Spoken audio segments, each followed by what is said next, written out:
Hello friends, welcome to Universe of Naruto X. If you love Naruto what if stories and anime explanations, don't forget to subscribe to the channel. Now let's begin today's story. Sometimes the thing that hurts you the most in the short term will help you the most in the long term. Na was never an adherent to that, mostly because he didn't plan things long term. If something hurt, it hurt. If it didn't, it didn't. It had been 17 days before he could truly understand it.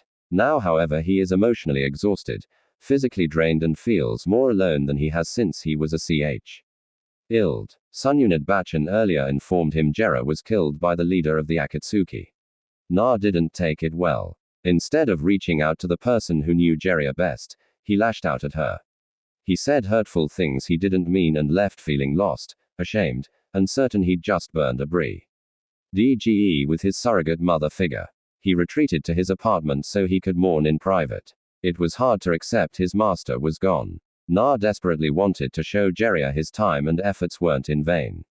That Na wasn't just a screw-up, but a ninja of worth in his own right. He'd never get that chance. And it was because of the organization targeting those like him. Erosen likely pushed himself too far when he should have retreated, and all for the sake of an unworthy apprentice. He beat himself up for hours before he was interrupted by a knock at the door. On the other side stood an angry Sakura, likely coming to yell at and pound him for what he said to Sununit, he reasoned. He welcomed her in, and the Pinkett was unsettled by how quiet he was and how lost he looked. The typical brightness was gone. It was as if he'd lost an essential part of himself. Na had been right. She had come to berate him, but she couldn't find it in herself to do that now. Instead, she opted to hug her teammate in an attempt to reassure him. He ushered her in after a subdued, "Thanks," and they sat in silence. She could tell he was in a downward spiral, but she didn't have the words to help him. All she could do is watch as he sank further and further into himself. It was unnatural. Na wasn't supposed to be like this. She had to admit that he did look more handsome and mature than he does when he's always smiling. It would take several years for Sakura to realize darkness does not equal emotional depth or maturity, but she would suffer under that delusion for a little longer. She kissed him. It was chaste little more than a peck. Her presence hadn't done much, and she didn't have the words to help him cope. She didn't know Jiraiya and didn't fully understand the dynamic. What she hadn't expected was for that kiss to ignite a spark, a feeling shared between both teens. Briefly, she wondered if in another world she could have given Naruto a chance. A world where Sasuke didn't dominate her heart. But that wasn't this reality. She didn't feel that way for Na. She told herself that and meant it. Even as she leaned in for a second kiss, and a third, each one deeper, longer, growing in passion, desperation, and need. Soon, things were escalating as the teammates got swept up in emotions and sensations they didn't fully understand. A cooler head would have put a stop to this, knowing where it was headed and how it would likely lead to disaster. But Team 7 was comprised of members that lead with their emotions. All of them, while Naruto and Sakura were volatile, Kakashi and Sasaki were no less dominated by how they felt. As such, when reason would tell either party to stop this, the feelings involved reframed their understanding of the moment. For Naruto's part, he tried to tell himself to convince himself that this didn't mean anything. This wasn't a declaration of love or anything beyond a teammate offering comfort. He said the words internally, recognized them for the truth they contained, but it all warred with the feeling he got as the Pinkett moaned beneath him, breathing deeply at his actions. The ambivalence wouldn't be resolved, so he tried to turn off his brain to just be in the moment.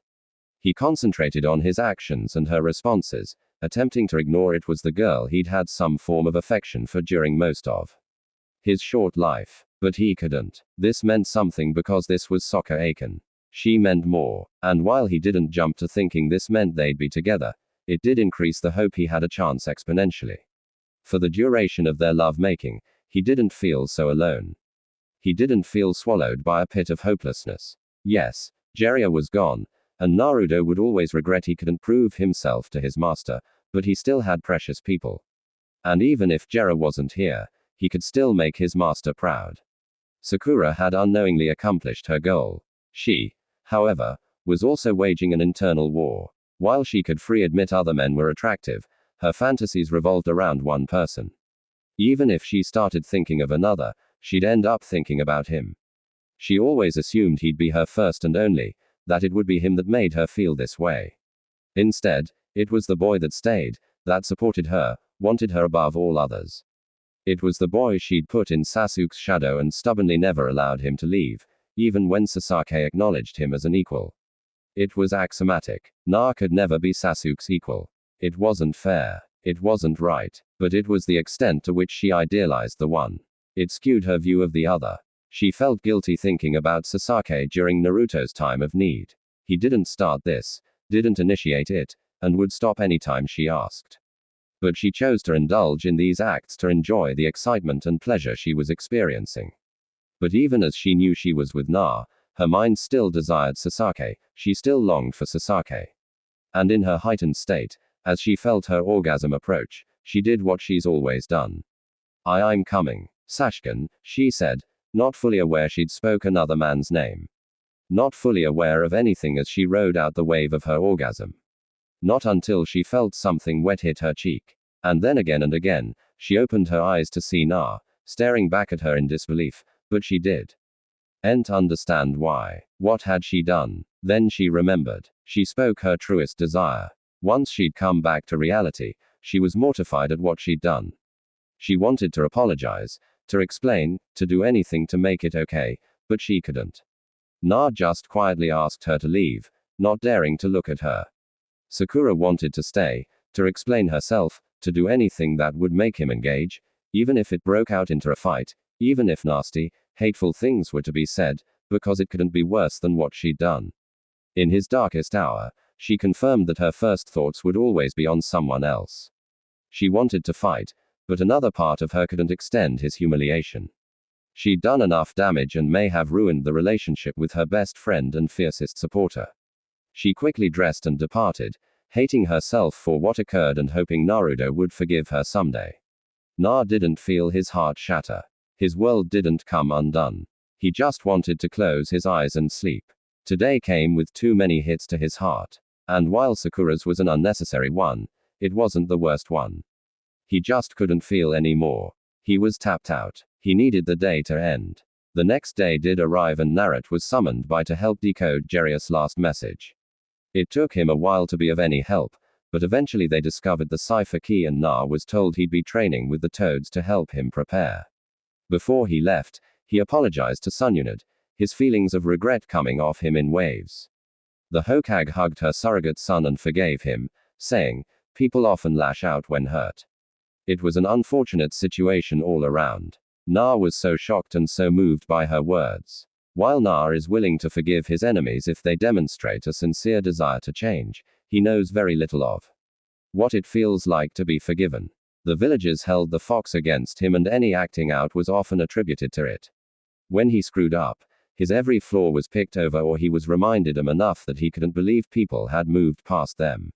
So to be forgiven, to know he hadn't lost someone else made him smile for first time since he'd been told about Jiraiya. His first day of training to learn senjutsu focused on meditation. Na would be the first to admit he was bad at it. He just couldn't clear his mind long enough. Erosen said for some it was focusing on something simple like their breathing to clear out the thoughts.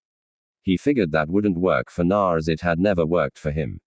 Instead of creating a focal point, Jiraiya suggested he follow his thoughts to their conclusion, each one until his brain had run out of things to distract him with. Na tried this before, but could never seem to get it to work, so he hadn't been optimistic. Once his initial thoughts began, the subject being Sakura, he almost faltered. He didn't want to think about her or to relive that embarrassing night. But another part of him stopped himself from disengaging. He needed to do this to get stronger, to demonstrate Jiraiya was correct to believe in him.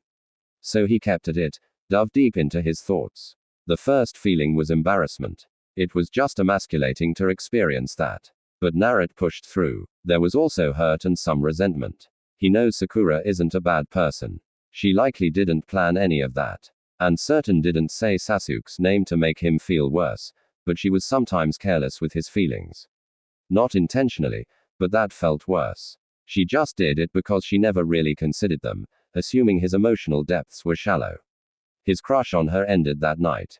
If he loved her, he didn't anymore. He couldn't. But he still cared. He still saw her as a friend and would seek to resolve things between them. Naruto felt lighter by the conclusion of that thought. He normally suppressed his negative emotions or attempted to work through them so fast that he never actually stopped to feel them. This small step was life-changing. Because Naruto didn't stick with his usual pattern, the mental floodgates came down. He struggled with the emotions he'd long since left dormant about the villages and his isolation as a child.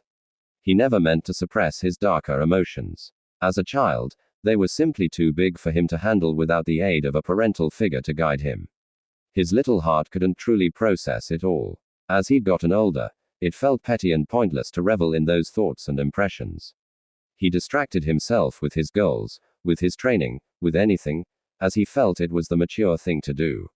But one shouldn't hide or ignore the darker parts. Naruto was finally in a place to truly acknowledge himself, his entire self. He didn't know it, so deep into his own thoughts. But outside his mind, Naruto was crying. But as he didn't look, pain, did not stop him. The elder Toad assumed the boy was coming to terms with the loss of Jiraiya. And in a sense, he was right.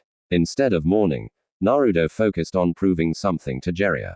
His need to always look forward meant he hadn't accepted nor worked through the feelings of lose the absence of his master created. But now he was able to. It was so difficult. A part of him screaming at him to stop, but he couldn't. This was him, the good and the bad. It was 3 hours into his meditation before Naruto had fully worked through his repressed negative emotions, and he felt whole and complete. He liked this feeling and didn't want to let it go. However, he wouldn't fight what his mind wanted to do. It directed him toward his chakra. He'd never really considered his chakra before, not in the meditative sense, so this feeling was new to him.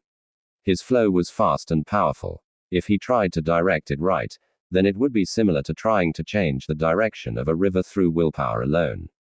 Instead, he went with the flow, merged with it from point to point, from top to bottom, left to right. Naruto followed his chakra, getting used to its unique hum, its speed, and everything else. Because Naruto didn't fight the behavior of his chakra, he was eventually able to hear it. There was something in his chakra calling out to him. It was faint, but it was there. Naruto was stuck. He didn't know how to find this call, how to bring it out to the foreground, but he somehow knew it was important. But he didn't want to lose this state of mind. He didn't want to press it and lose this connection. So, he kept with the flow of his chakra. The more he surrendered his conscious mind to the workings of his chakra, the louder that call became. It had taken hours, not that he'd known it, but finally the call became too loud to ignore. Naruto finally felt the source of it, something deep within his own chakra, so deep it was like reaching the ocean floor. But when he did, he instinctively pulled on it and continued to do so, repeating the process he used to unlock his chakra. When he was a mere boy, he continued to pull, focusing on nothing else until finally it happened. The barrier crumbled, and for the second time in this process, Naruto felt he connected with something he'd lost. This new chakra, or could it be considered his complete chakra, coursed through him, starting at his core. It went to the left side of his body, the arm, then the leg. It charted a similar path in reverse as it traveled from the right leg to the right arm. Naruto followed it every step of the way. Finally, this new chakra reached his brain and his mind and everything turned black. He lost all sense of time and space. He simply existed in this domain, this place of perfect darkness. Until he saw a little beacon of light and immediately headed toward it. His mental avatar placed a hand on the light and Naruto was flooded with memories and experiences that were not his own. He saw himself fighting in a war in a period he instinctively knew as the Wearing Clan's era. He saw the loss of family, of his harsh training by his father. He watched as he befriended Uchiha. He saw more training as he tried to perfect and expand upon his Muden. He even experienced his foray into Senjutsu. Unbeknownst to Naruto, but he subconsciously started to pull on nature chakra as he lived through the experiences of the Shodai Hokage. Ha had not left his charge, not in the 8 hours it had been since he started his meditation. There had been times he was tempted, but he could sense changes happening within the boy and could not risk denying him the experience. This changed when the tadpole started drawing on the natural energy around him. Pa had his cane at the ready, but to his surprise, the boy balanced the natural chakra with his own. his eyelids taking on an orange pigment and his chakra signature becoming even more potent. He decided to allow this to continue. Something amazing was happening, and he would allow Naruto to see it through to the end. Back in Naruto's mind, he'd noticed a new energy in his body, and thanks to the experiences of the Shodai, he knew it to be the process of absorbing and balancing natural chakra with his own. And as he'd done before, Na didn't fight the feeling, but surrendered to it until he felt the balance achieved. However, he didn't cut himself off from the energy around him. Instead, he instinctively continued to balance the chakra within him, sending the excess to various places within his body. Because of this, Na no longer felt thirsty nor hungry. He felt fully satiated and sustained, and it allowed himself to return to Hashiyama's memories. He witnessed the boy become a man, the man a legend. He married Mido Usuzuaki of the Uzumaki clan, and in his state of serenity, he managed to not freak out about that revelation. He saw the building of Konoha and the fallout with his friend Moa. Ha was shocked once again as he watched the boy remain perfectly still and cycle through natural chakra as if he'd done it his entire life. He figured the boy would have gotten hungry hours ago, having reached the 12-hour mark, but it appeared as if he was managing to sustain himself with the aid of nature's energy.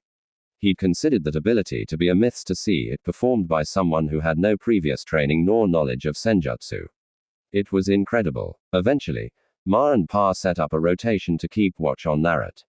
He'd come here to learn senjutsu and clearly was further ahead than they'd ever expected. Na watched and rewatched Hashiyama's memories, all the while never losing his connection with nature, nor the new elements within his own chakra. Eventually, that force that felt new and foreign integrated fully into Naruto's existing chakra, and he subconsciously created an army of shadow clones, much to the shock of the toads keeping watch over him. Even more shocking is when they all disappeared to various sections of the mountain, all seemingly focused on a single task. As they weren't hurting anything, the toads left the clones to their devices, quickly accepting the oddities of their soul summoner. Soon, Na felt himself performing a similar act as he had before. He sensed another call in his chakra, and once again had to reach a state to which he could bring it out. This barrier was harder to break down, taking every ounce of mental fortitude Na contained, but soon he managed and was once again awash in the memories of another. The first was that of a young boy being vested by his genius older brother. He wanted so badly to be like Indra but simply lacked the talent. He never gave up though and was always cheered up by his father's kind smile. The boy got older and he watched as Indra became distant and cold. Ashura, that was his name. He wanted to reach his brother to help him with his burdens. He sees himself working diligently in perfecting his ninshu and nature transformation. He watched Ashura help a village by digging a well and how they eventually joined him. He taught them about NSHU and became his first followers. It was where he met his wife Kanya. She was a lot like Mido. Naruto thought. Na saw Ashura fight Indra and his promise to reincarnate to resolve Indra's conflict. The process remained the same both internally and externally for Naruto and the toads. That is until on the 12th day of his meditation, he started to glow as if surrounded by golden fire. It only lasted a minute, but the sensation was one of extreme peace and confidence. In his mindscape, Naruto stood before Ashura and Hashiyama, his previous lives, but he was not them. 3 lives with 3 men making their own choices. It was easy to see Sasuke was Indra's transmigrant, and Naruto's obsession with saving him mirrored Ashura's own and Hashiyama's permissiveness. He knew Ashura promised to come to a peaceful resolution, but seeing 2 men dedicated themselves to trying to saving another, the intended person put things in sharp relief. He didn't believe in destiny, not even after what he'd witnessed. Hashiyama didn't have to get in an epic struggle so strenuous that he was simply never the same after his last fight with Moa. Na didn't have to pull his Renin at the Valley of the End. It was a choice. He wanted to save the one he saw as a brother. But this Na, one that had come to accept himself and had witnessed the entire lives of 2 others, it changed him. He wanted to save Sasuke. But Na saw the faces of the people hurt in their quests to save Indra and Matera. He saw a heartbroken Mito and Little Sade that didn't want her grandfather to leave her. He saw Tobirama, ever the stoic, but he didn't feel up to filling Hashiyama's shoes. He wasn't the charismatic figure, Tobirama confessed in a rare moment of insecurity. It wasn't just about those 2. It wasn't just about Sasuke at him. He'd met and connected with so many people that to ignore all of it or jeopardize it for the sake of one. If he was not simply another Ashura, but Naruto Uzumaki, then Sasaki was Sasuke. He was his own person and he made his own choices. Fueled by grief and obsession, but his choices all the same. Na could no longer make excuses for his friend. Na spoke with Ashura and Hashiyama about their lives, their choices and anything he could think of. He asked what that powerful sensation was, and Ashura confirmed it was his chakra cloak, but said Na wasn't ready for it yet. Na smiled, but asked for his advice in relation to Kurama. Having experienced what he has, Na realized he'd continued the practice of mistreating the Beiju, as Kurama considered Ashura a brother. He didn't always hate humanity. Humanity caused him to do so. Ashura agreed to confront Kurama with him and the two entered his mindscape, appearing before the GR. Eat Fox. In an extreme show of humility, Naruto got on both knees and bowed his head, asking for Kurama's forgiveness for treating him like a beast and the source of all his pain. Seeing Ashura alongside his idiot container, Kurama realized who Naruto was and sensed no negatively from the boy. He truly was sorry. Kurama had experienced Naruto's changes, but hadn't truly understood what was happening until he saw Ashura. Somehow, the boy had become balanced. Not just his yin and yang, but his mind, body, his life had all balanced themselves with nature. No longer was that vile creature, what Kurama always believed to be Naruto's true self, there. It had disappeared days ago. He decided to tentatively forgive Naruto, but would withhold judgment for a later date. Even with his reticence, Naruto still loosened the seal and said he hoped Kurama would work him someday. Ashura just hugged the paw of his Beiju brother and dispelled into the ether, knowing Naruto would overcome Kurama's hatred. In all, it took 15 days for Naruto to break his deep meditation and only to see himself surrounded by toads. He was shocked it had been 2 weeks since he arrived as he'd lost all sense of time during his experience. After a long bath and an interesting meal prepared by Shimab Bosima, Naruto told the elder sages of his experiences. The two were surprised, but given what all Naruto had done, it was a mild surprise. They gave him a day to rest, but he was adamant he was fine, so Fukusaku proceeded to teach him the tea.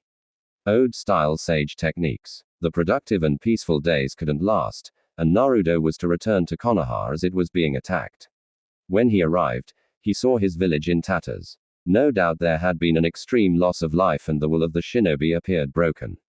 They'd lost hope. He felt deep anger. The person who did this was the same person that killed Jiraiya. He'd used this anger. He wouldn't attack blindly or recklessly, but he'd let it fuel him. All of the remaining villagers witnessed Naruto's return atop the famous Battletoad summons.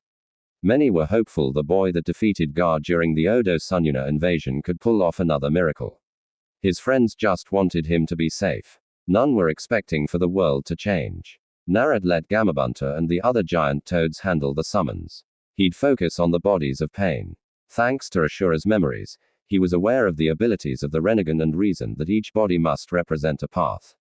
The two most dangerous paths being the Deva and Naraka paths. The first would be the hardest to destroy, the second the most necessary.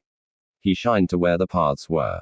He could tell the true body felt him foolish. But Naruto didn't care. He just needed to remove this threat as fast as possible so no more people were hurt. The paths, all but Deva, rushed him, but Naruto waited.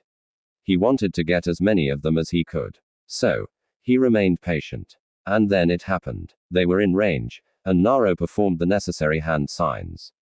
Tiger, writing arrow, ram, right P pointing arrow, snake. Wood release technique. Nativity of a world of trees. 3 hand signs, 9 words is all it took for Naruto Uzumaki to announce himself to the world and things would never be the same. Na said and immediately trees emerged from the ground, obeying his senjutsu infused will in attacking his enemies. With the well-timed technique, he managed to destroy 4 of the 5 attacking paths. One managed to avoid the sharpened tree branches, but Na was upon the path in moments, aiming a punch to its head.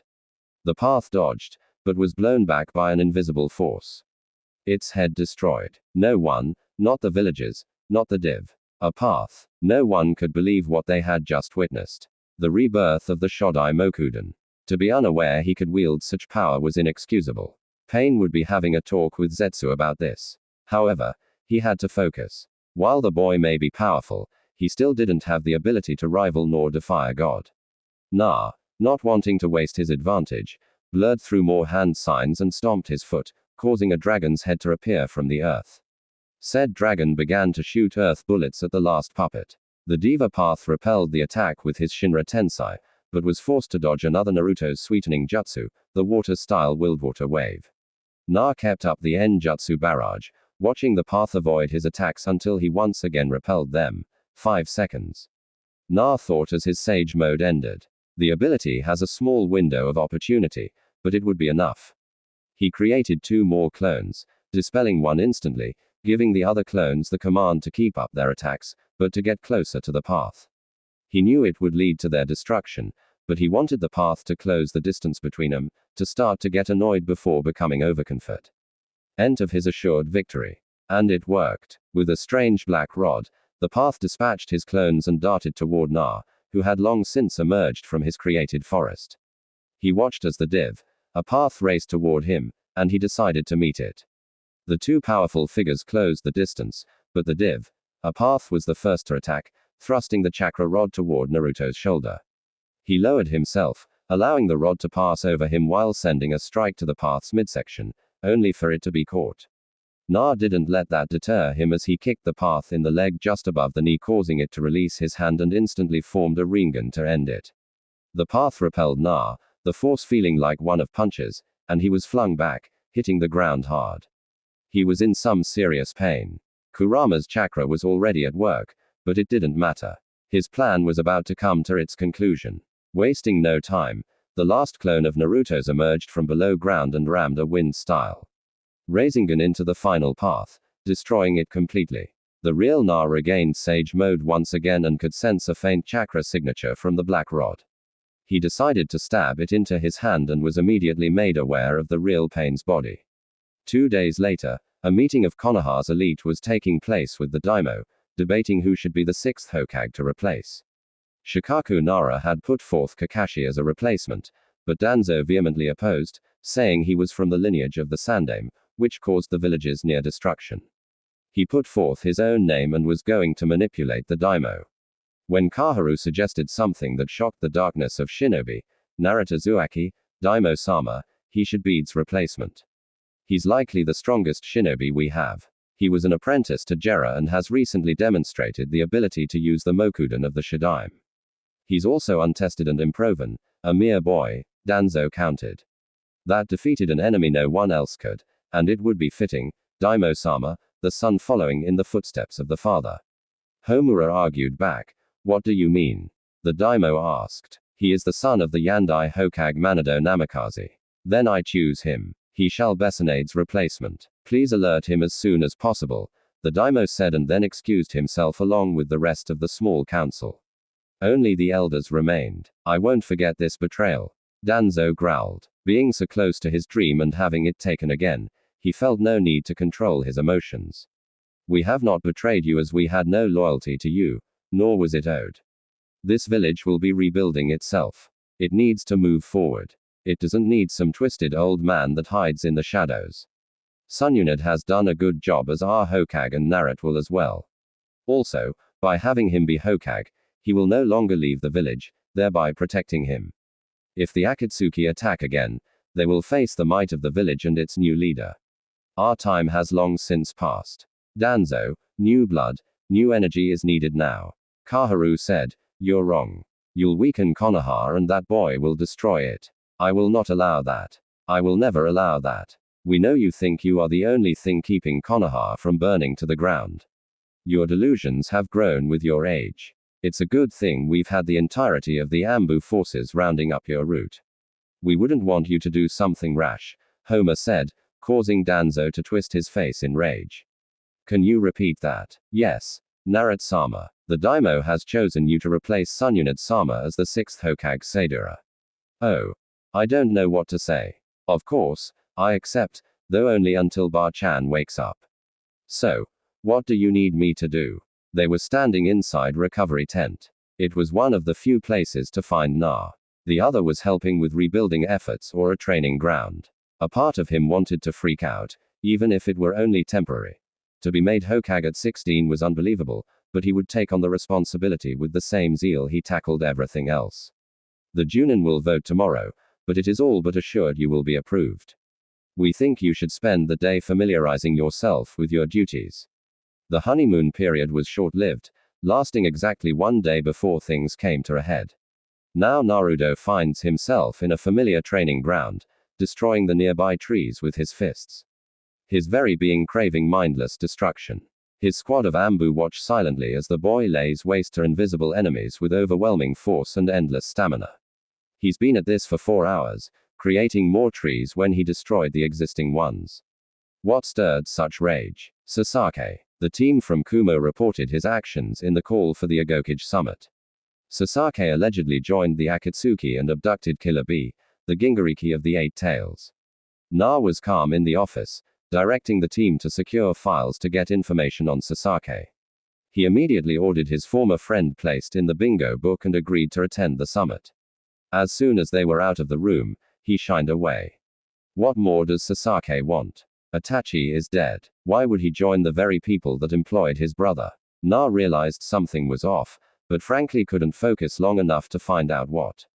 He'd grown tired of Sasaki and people like Sasaki, of people that needed to make the world hurt because they were. He hadn't forgiven Nagato, but he understood. He always understands. He never felt he deserved credit or plaudits for turning away from his hate. As a child, it felt more incidental than a firm choice. And now he knows he just squashed it down. He refused to confront a part of himself, but he'd made promises he'd never do that again. Promises to his parents, to Kurama, and to his previous selves. But he was tired. When he thinks of Sasaki, he thinks of so much surrounding him.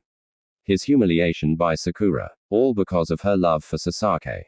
The scar that took years to his attempts to kill the now Hokage. He thought about Mido and Kana, the loves left because of Hashiyama and Ashura's obsession with saving their brothers. Naruto had the privilege and the burden of the large picture and it exhausted him. Some fraction of him still wanted to save his friend from his darkness. Sasaki knew the pain of loneliness and that was the foundation of their bond. He wanted to pull Sasaki from that hell and from his bad choices to forgive him and set him on the right path. Another part of him was angry. Jealous that this boy who has gotten a pass for longer than anyone because Na defended him because even if they didn't interact with him, the village mostly felt sorry for him. Jealous that Sasaki threw away the one Naru had longed for as if she were nothing at how a simply grunt would be worth the Hoage monument in gold to her. Whereas Naruto's sincerest confession would just be something awkward for her to deal with. Sasaki was acknowledged and seen as inherently valuable and valued. He didn't have to save the village, nor had he done so multiple times. Yes, Na was jealous. His anger wasn't purely jealousy. However, Sasaki had with full intent attacked Na multiple times. He'd resented Naruto's improvements and begrudged him anything Sasaki didn't receive himself. Sasaki betrayed the village for the man that killed the Sandaime, Naruto's family. Sasaki didn't care about anyone but Itachi and somehow that had warped itself into working with people that meant to kill him. It was the last slight, the final insult. Na was out of excuses, simply tired of making them. Tired of defending the indefensible, just tired of people that could only spread pain and misery.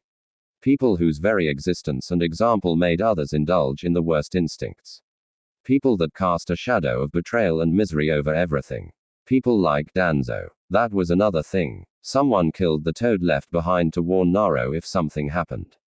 Not a lot of people in the village had a motive to do so, and he didn't really see what motive Danzo had outside of Bay. NG and evil, __, maybe he wanted to die or to be credited with such a monumental loss of life she'd be shamed and removed from office. Na didn't care. Danzo needed to be made responsible for all he's done, for the misery he's spread, and if he gets some heat, because Sasaki isn't here, then so be it. Na had to go see about a war hawk. His hidden bunker was empty. All of the nearby ones were. He was confident he still had an auxiliary force, but they were small in numbers, even compared to his already diminutive root roster. He still couldn't believe Kaharu and Homiya acted against him after so many years. He assumed, unlike Hirozen, they understood the necessity of his actions, his role in keeping Konoha safe. They chose the future instead of the clear need to protect what they had now. The Uzumaki was not without power. He wasn't foolish. On his best day, he couldn't have done the Mokujutsu the Gingariki performed. But power wasn't enough, and the weapon wasn't meant to lead. He has no leadership experience, and Danzo doesn't care what his mission records say. The boy was unqualified to lead shinobi and govern a village. He knew the problem. It's the solutions that escaped him. He could try to use his sharing on the boy, but making him decline the position would scream someone had tampered with him. He could not depend on the Mukuden to pacify the Gingariki. Not anymore. Danzo wasn't even sure that could defeat the boy in open combat.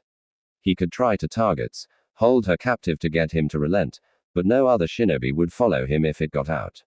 The Uzumaki was just a problem, a roadblock with no way around him. Danzo continued to sulk as he made his way down his secret passages back to his home, trying to come up with a plan or angle to make the boy hand over the hat. He was not so lost in his thoughts that he didn't notice someone or multiple someones were in his home. Making his way to his kitchen, he saw the boy, the problem, the weapon, the sacrifice sitting at his table, casually drinking tea as if he owned the place. If not the entire world. Such arrogance. What can I do for you, Hokage-sama? Welcome back, Danzo-san. I hope you don't mind. My Anu whipped us up some tea.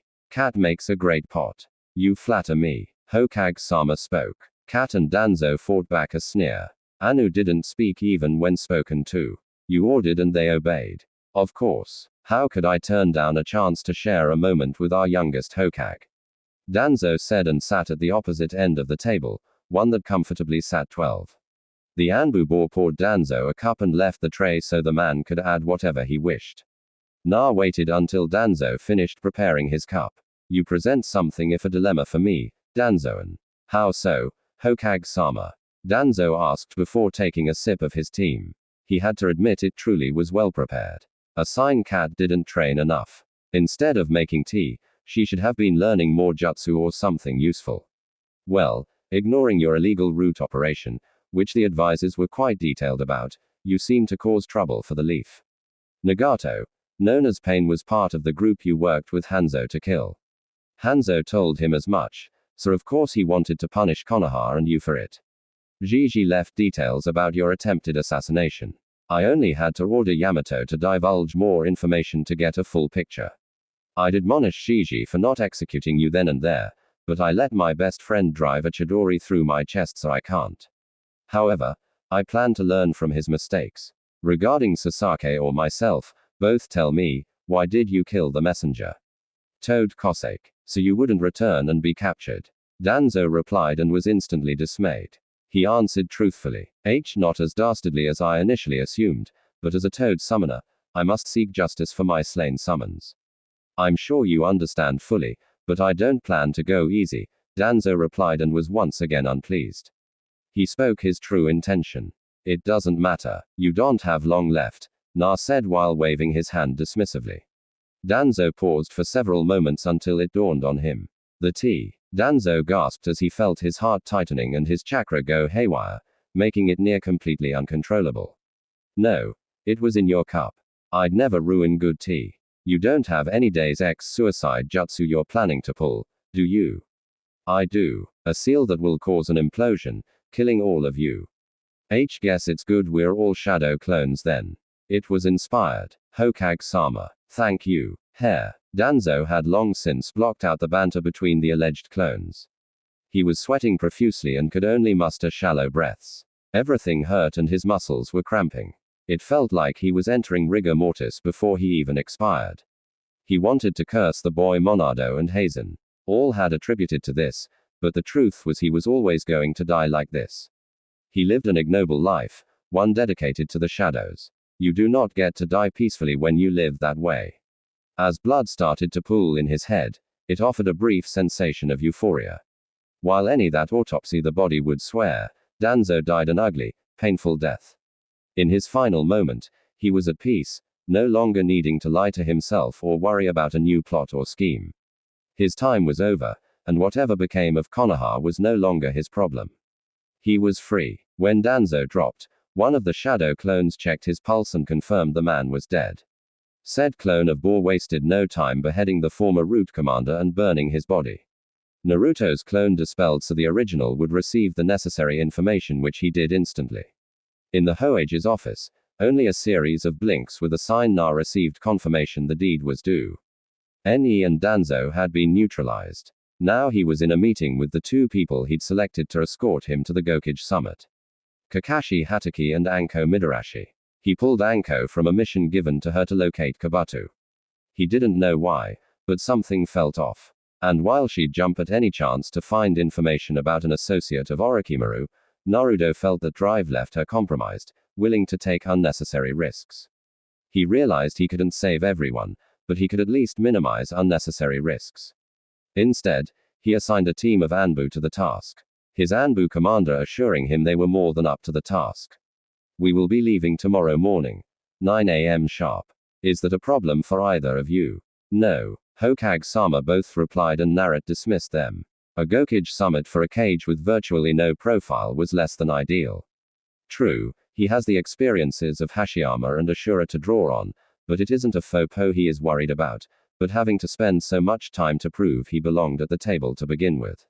He's had his clones going over any correspondence to the fellow Kage about the Akatsuki or anything else just to get a sense of them, and he was not happy with what he saw.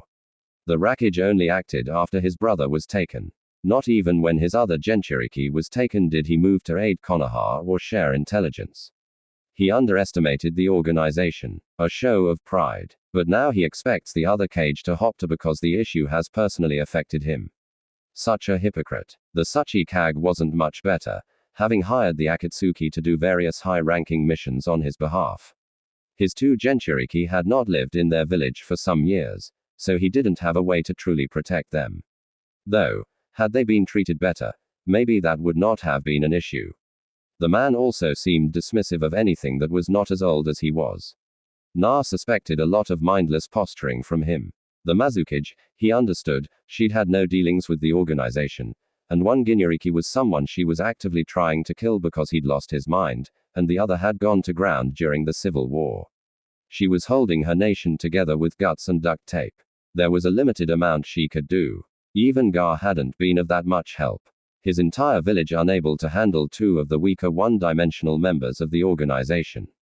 Is sooner only a village because no one wants to invade and then maintain such a resource suck. He couldn't be that hard. The Yandai K's Kage couldn't even kill Gar, and Lee whipped his like he was born to do so. Hell, Naruto had dusted up his friend when he had 4 jutsu and more balls than brains. His friend was not weak, but a village that is top heavy is destined to stagnate and fail. Na massaged his temple, not looking forward to the circus. This was bound to be 2 Kage jockeying for position, asserting their authority. 2 trying to force the table to take them seriously, and 1 auburn-haired wild card. Too bad it isn't a deeper red like that. Karui, Naruto thought, not bothering to fight Hashiyama's effect on him. The man had a near fetishistic appreciation for Midito's hair, and Naruto had a growing fondness for redheads as well. Although if relations between Kumo and Konoha improve, he might have to get to know the spirited Chunin. For diplomacy and peace, as a shinobi, she knew things could change drastically in a day, week, or month. She knew it like a farmer knows it could flood during certain times of the year. Knowing and experiencing are entirely different things, and while different from civilians, shinobi are humans. Humans thrive on a certain level of consistency. The ability to know the world you wake up to as much the same as the world you went to sleep on allows them to carry out their duties. Some things are beyond known or felt. They are solid and foundational. She is a Chunin apprentice to the Hokage and talented medical ninja. She desires to get her teammate and object of affection back, and with the aid of her friend she will do that. Na is a lovable screw-up that manages to find a way in the end. He too wishes to get his teammate back and is in love with her. These were some of the facts of Sakura Haruno's life. They didn't need to be questioned. They were unchanging. At least they were about a month ago. Then she'd hurt her friend in a way no one ever has during a time he was already in mourning. He left for a month without saying a word to her. The villages attacked, nearly destroyed with countless dead bodies strung about. It seemed hopeless that Konoha would fall to 6 puppets, but Naruto shows up displaying a power he never had before. Besting the ninja that had driven the rest of the Konoha forces to the brink. Promptly, He was elected as the 6th Hokage from Dobi to leader practically overnight. But it wasn't, she reminds herself. It was years of toil, training, pain, and tears. Triumphs, failures, and sometimes death marked his path. It was not overnight, even if it was sudden. Now, Sasaki is labeled a missing nin by the very person she was sure would never turn on him. Sasaki is slated for death by the very person that claimed to be his friend, his brother, the person that promised her to retrieve him. She couldn't help but wonder if this weren't motivated by jealousy, a way to hurt her for so thoroughly hurting him that night. She wondered if it mattered to him that she hadn't done it intentionally. A quiet part of her wonders if it being unintentional made it worse. Did he deem her uncaring, selfish, someone that only saw his value in terms of returning Sasaki? Did he think so little of her? Was he right, too? She wouldn't get answers to these questions without talking to Na himself, something she hadn't done since that ill-fated night. She was ready to march to his office to demand to know why he was betraying Sasaki, why he was going back on his promise to her. She was tackled by Ino and held down before she could do something foolish, something that might cause the Ambu to hurt her. You need to calm down, Sakura, Ino said, mounted on her friend and holding her wrists down. No, I need answers. Naruto owes me that. He owes me nothing. He owes you nothing. He is your Hokage. You obey him, not the other way round. Ino interrupted. And after what you did, how could you think to barge in on him and make demands? Because if I don't, Sasuke may be killed. Then he'd suffer the consequence of his actions. He is working for the very people that destroyed the village. Sakura, wake up. He must have a reason. It doesn't matter. It can't. He is a direct threat to Na now and therefore the village. No more excuses. It is time to grow up. Sasaki was given plenty of leeway and chances to return, but he never did. He promised and he shouldn't have. You shouldn't have asked. Sasaki shouldn't have betrayed the village. Team 7 probably shouldn't have been grouped together. Honestly, you're not good for each other. What do you mean, Sakura? You are obsessed with Sasaki and see Naruto as a child. You must scold at all times until you need his power. Na was equally obsessed with Sasuke and had an unhealthy attachment toward you. You guys weren't good for each other. Don't say that, Ino. Get off me. I need to go talk to Na. Why? Because I need to know if I'm the reason he did this. I need to know if this is in any way partially to pay me back. Sakura, let's say it is. Na is doing this only to hurt you and for no other reason. You know what? Ino asked. And then shrugged. How he handled Sasaki isn't, nor should it be the norm for missing nin. If it took this for Na to realize it, then something good came from it. But Na isn't like that. He isn't petty or mean-spirited. You should know that. Maybe that's the problem. What do you mean? You should know your friend better than this. You should know if he'd put Sasaki in the bingo book just to hurt you. And you do. You do know he wouldn't do that. You have to resolve your own guilt. Ino finished and got off her friend. There was nothing left to say. It was all on Sakura. Now Naruto informed the elders of Danzo's passing before he left. They were obviously saddened and he could understand why. Evil bastard or not, he was once a friend and it's hard to see your friends lose their way. The thing with these traitors isn't just that they throw away the bonds with others, essentially stating they hold little to no value. That is bad enough. But for people who chose a violent lifestyle, though not nearly as violent as civilians tend to think, there has to be a line you won't cross. People too precious to you to harm. Your friends and teammates should be on that list. Once you accept you can kill a friend, you start to question if there are any lines to your violence. It's a thing to do to someone, but the traitor doesn't care. They're outright signaling they're releasing themselves from known boundaries for whatever the reason may be. It was such a waste. Sasaki had no real reason to leave the village. No one said he couldn't get revenge on Itachi. They just said live for other things. How dare they? Even Orochimaru didn't need to flee. If he'd reined in his madness just a little, he could have stayed. And if he'd dedicated himself to not being a creep, he might have become Hokage. His general disinterest in people and obsession with his own pursuits ensured that wouldn't happen. Also, Naruto thought his dad's wagon on Orochimaru's snake. The travel to Iron Country was more or less uneventful. There were some ninja lying in wait, but Naruto talked them down.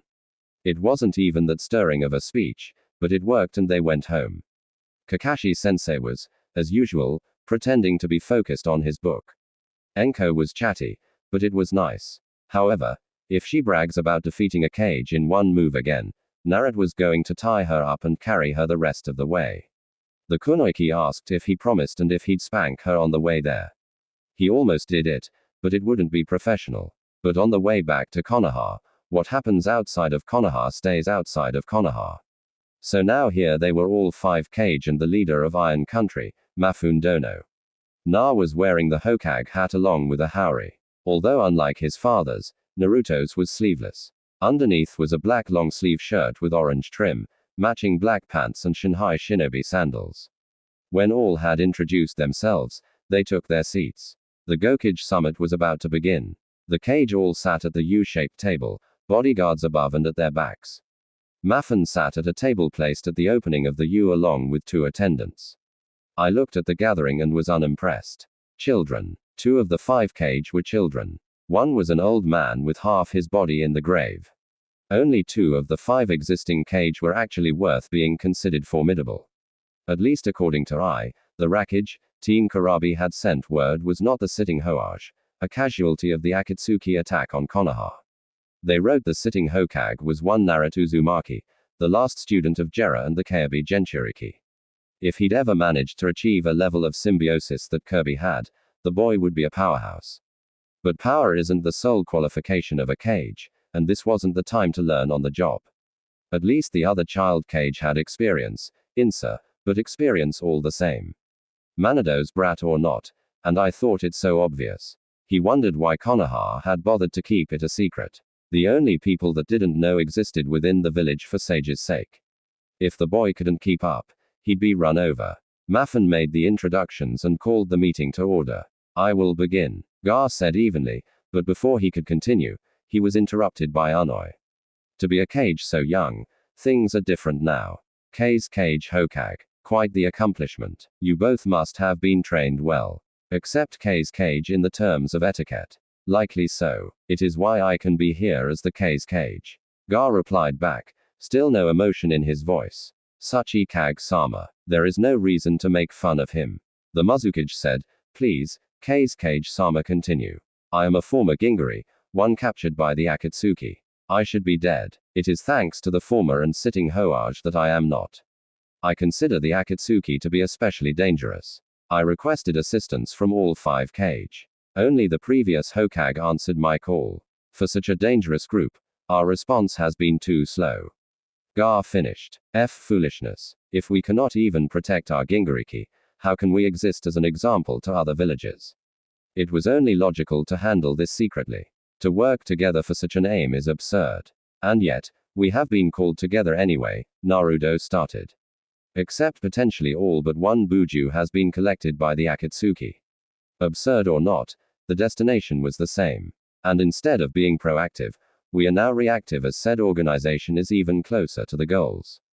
Unoki bristled at the upstart's retort. Hokage-sama is right. The Mizukage stated agreeing with the logic of the young blonde. Besides, saving face and prestige are such old-fashioned beliefs, ones that have only aided our enemies by keeping us apart. Gar added, but with that being said, it takes time to learn to control a Biju. Even if they have them and have sealed them, future Jinchuriki will not be an immediate threat given the time needed to train them. The Mizukage offered. That assumes they want 9 new Jinchuriki. A reasonable assumption, but an assumption all the same. Na countered. If they do not want new Gingariki, then what do they want? Hokage. Unoki questioned. The 9 BU were once one entity, the Jubi. The Sage of 6 Paths separated the Jubi into the Buju we know today. The Akatsuki may be attempting to reunite the 9 so they can have a Gingari of the Jubi, one far more powerful than any existing Gingari could be. Now, are they an immediate threat? Sage of 6 Paths. Jubi, you speak of myths as if they were actual facts. Maybe you weren't ready for the position. Unoi spat, believe what you wish, Suchi Kage Dono. It doesn't change my argument. We can't be sure of the goals, so we can't be certain of a timetable. We've delayed long enough, and with Karabi-san potentially captured, we must not delay. When Naruto finished, the room was flooded with a spike of killing intent. Na immediately lifted his hand, signaling for Anko and Kakashi to not move. The other guards were in motion, some going toward the wreckage, with his guards holding them off and others standing in front of their respective cage. This is a place of discussion, Mafune said evenly. Please return to your seats. Seeing they had done so, Mafune continued. Rikage-sama, do you have something you wish to say? Konoha, Kiri, Suna, and Iwa, the Akatsuki was comprised of rogue ninja from your villages, and our investigations discovered.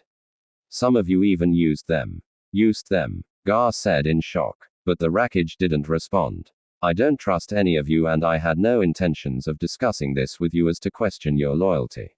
You mean like pretending to sign a peace treaty just so you can kidnap a little girl with the goal of representative. Eatedly raping her when she reached maturity. That kind of loyalty. Naruto spoke. His eyes were cold as ice, causing the occupants of the room to tense once more. Or do you mean when you attempted to kidnap my mother with the intention of doing the same wreckage? Naruto had known about the Hauga incident, but his naive ignorance never allowed him to reach what the end goal would have been for Hinata. But Hashiyama's memories of the Waring clan's era killed that ignorance, and knowing his friend and his mother were both at risk of that fate. He did not have a high opinion of the current nor past wreckage. He certainly wouldn't have his loyalty questioned by the man. The wreckage was rendered speechless, never assuming either of those incidents would be brought up, and especially not by her son. But he was a proud man and wouldn't back down. Not to an untested child. But before he could respond, Naruto continued, the former Cage and the current Sage both hired the Akatsuki. That's what the wreckage meant. Of course, I did. The villagers were heading towards stability and disarmament. But to do so hastily was to risk leaving your village vulnerable.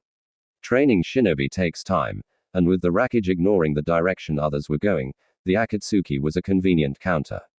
Distrust leads to mistrust. So if you are here to question our loyalty, acknowledge how your goals to acquire powerful Enjutsu was a cause in this. Unoki lectured. I simply sneered at the august Cage. With that being said, I trust Kiri least of all. You people seek no diplomatic ties, and there is even a rumor the Akatsuki began there. The Mazukage looked visibly pained, even as her hair obscured her eyes. She took a breath to steady herself before she spoke. There was speculation that Yagura was being manipulated into starting the bloodline purges. I believe said person was a member, if not the leader of the Akatsuki. Even more reason to distrust you, not even your Cage or insulated from them. I barked. However, each Cage was distracted from his outburst when Na slammed his foot on the ground and a clone emerged. With a wave of his hand, the clone and his guards left. He could see each Cage looking at him, awaiting an explanation. But I decided to verbalize it. What was that? It's mighty dangerous performing a jutsu in this room. Naruto didn't even bother to fight the eye roll. Gar, Tamari, and Conqueror would never attack him. The elder Kiri shinobi might, but given their recent upheaval, both would prioritize Mei's protectio. And she wouldn't get involved unless he proved himself a threat. If Kurotsuki was unharmed, Unoi would take a wait-and-see approach, and Akatsuki wouldn't move without orders. Realistically, only the Kumo shinobi would directly attack him. And as good as Shei and Darui both are, if he had designs on attacking Ai, they'd be dead before they could put up an adequate defense. Sasake Ueha is here, but Konoha handles its own. Sai set my team to meet him. I looked livid in response, but Naruto continued, showing no concern for the large man.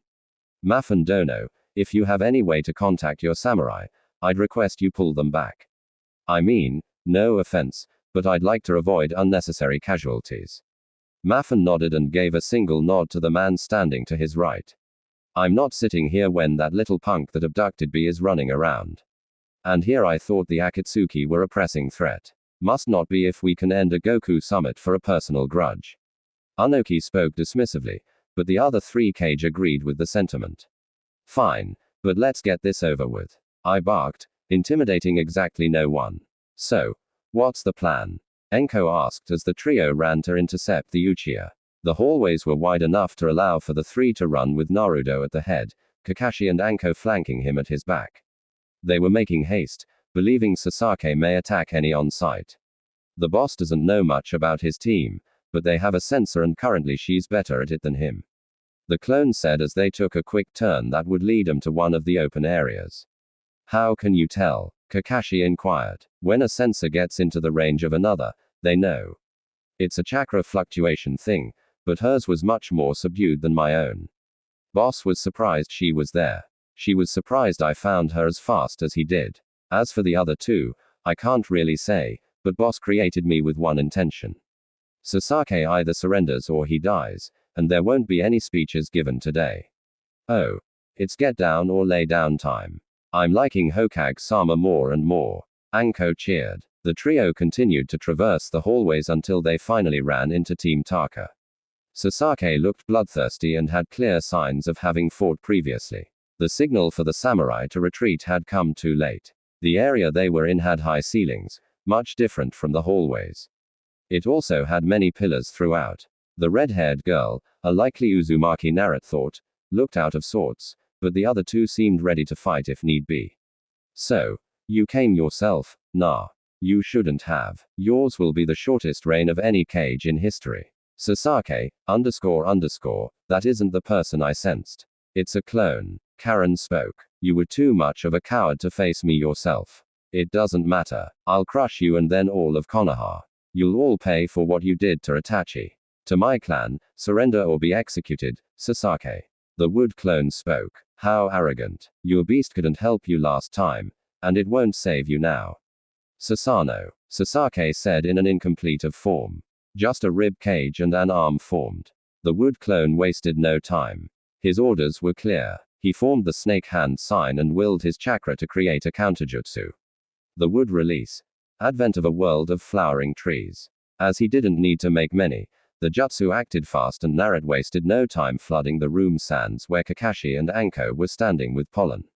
The presumed Uzumaki and the blue boy fell. The large boy and Sasuke both attempted to put up a fight, Sasuke dashing toward the clone.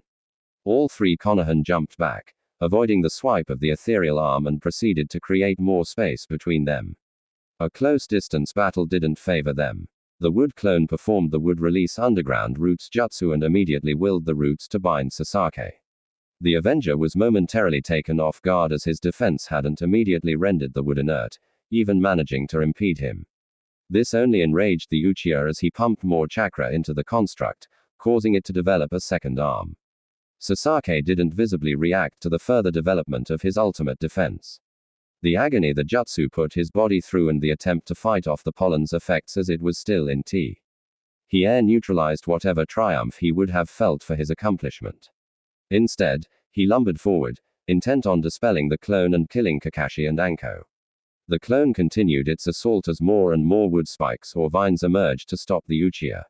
Sasuke was getting frustrated. He couldn't close the distance even more so that his vision was starting to blur and he felt unconsciousness starting to onset. In a moment of haste, he forced more chakra into his Susanoo.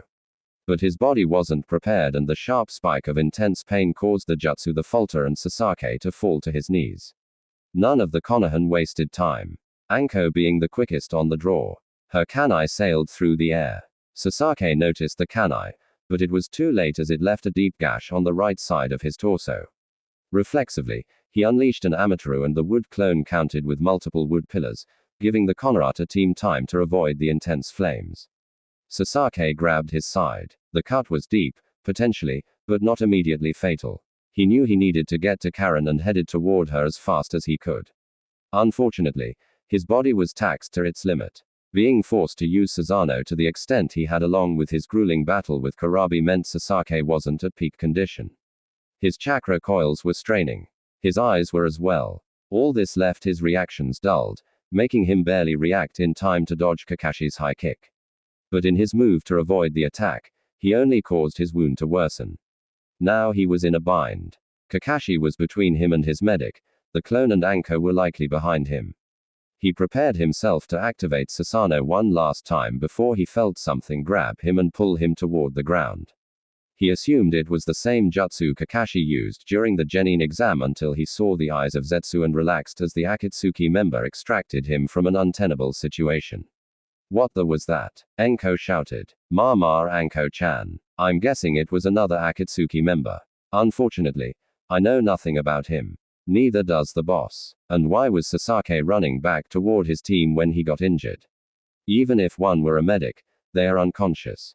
The clone observed. Good question, clone, Enkochin and I can restrain these three. You go back to the summit. Hi, oh. And sensei. The blue one looks like a Hazuka, so you might want to entrap him in an earth dome. Good thinking. Now off with you, Kakashi said with an eye smile, and the clone took off. How does he know what a Hizuka clan member looks like? Enko questioned. I haven't the faintest idea. When Zetsu ended his Mayfly Jutsu, Sasaki and he were away from the fighting but still several hundred feet fro. The Gokage meeting room. Sasaki channeled Kaden chakra to his hand and used it to cauterize his wound, biting back a scream in the process. Everything hurt. His mind was starting to clear from the pollen, but the tremendous amount of pain was creating its own haze. He reminded himself why he had to do this, that it was for Itachi and his clan. It was only his dedication to justice that kept him moving. Zetsu wondered where Toby was as the kid was clearly near his limit. This was supposed to help him awaken his Susanoo to near completion, but progress had been minimal as the construct was still skeletal in appearance. But orders were orders, and he was tasked with making sure the boy got to the 5 cage. He sunk back into the walls to keep watch. He was initially meant to distract the cage, but given the younger Uchiha state, that wouldn't be necessary. What started as a limp turned to a walk until he was running again with great effort. But his purpose dulled the pain. He simply wouldn't allow it to stop him. Nothing would stop him from getting justice for Itachi. It became a mantra. He repeated it with every step. It was his only purpose to punish Konoha for their sins. Not even Na would stand in his way. As the leader and protector of Konoha, he'd have to die first. Sasaki continued to run. His Sharingan activated as to not fall into any traps. He'd been sloppy and couldn't afford to make any more mistakes. His Susanoo would need to be his trump card, revealed at the last possible moment to strike Naruto down. His new Mokuden wouldn't save him now that Sasaki knew what to expect. The Uchiha steeled himself as he rounded the corner to enter the final hallway, moving at speeds beyond what his body's kondi Tien should allow. He felt his body light with anticipation as he knew the confrontation was nearing. Subconsciously putting a hand on the hilt of his sword.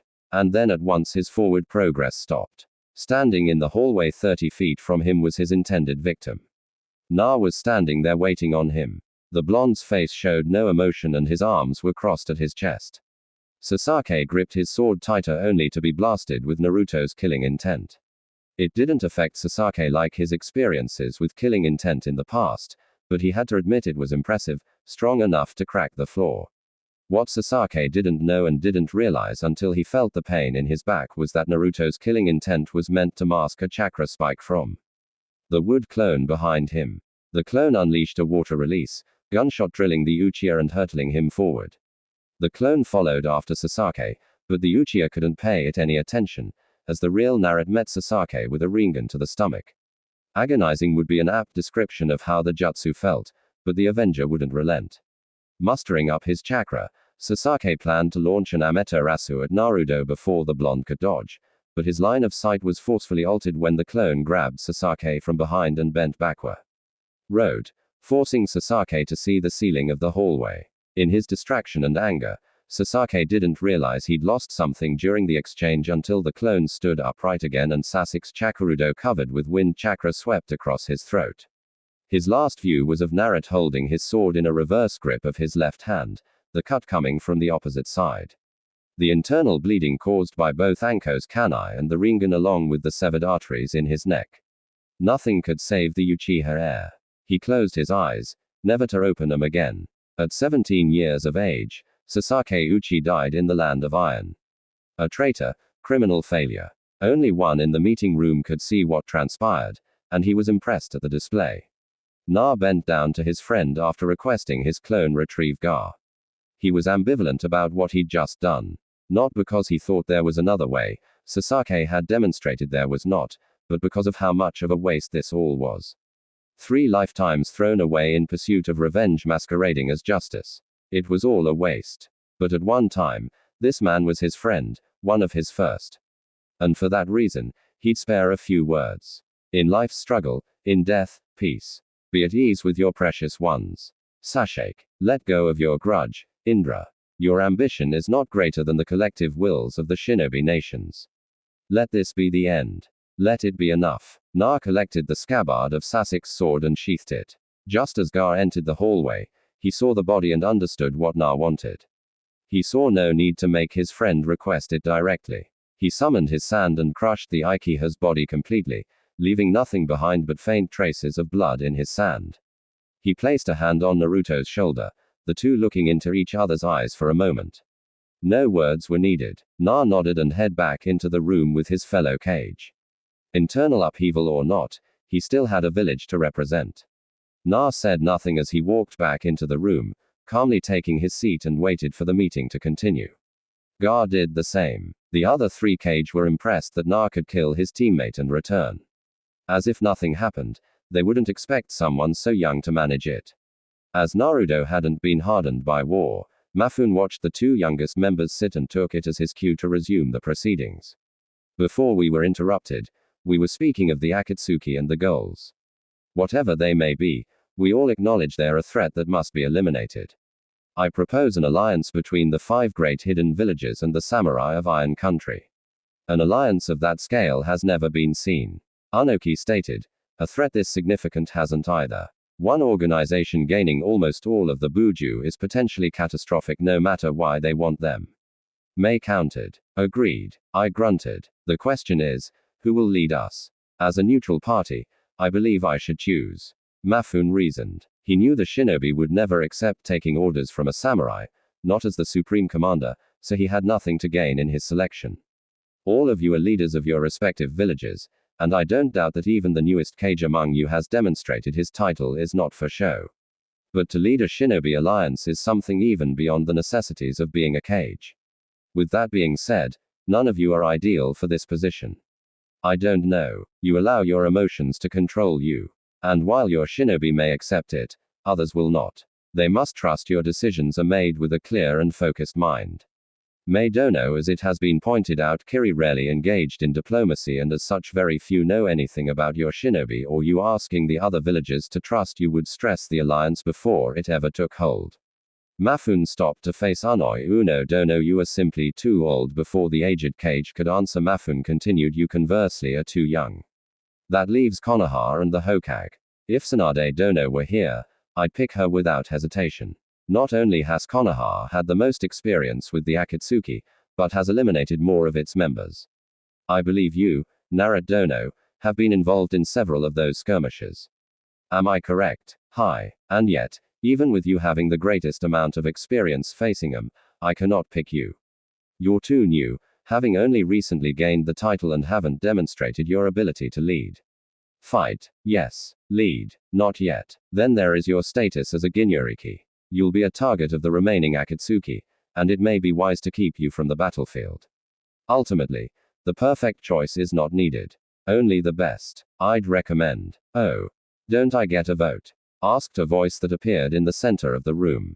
I went to attack the man, but passed right through him, causing I to nearly crash into a wall.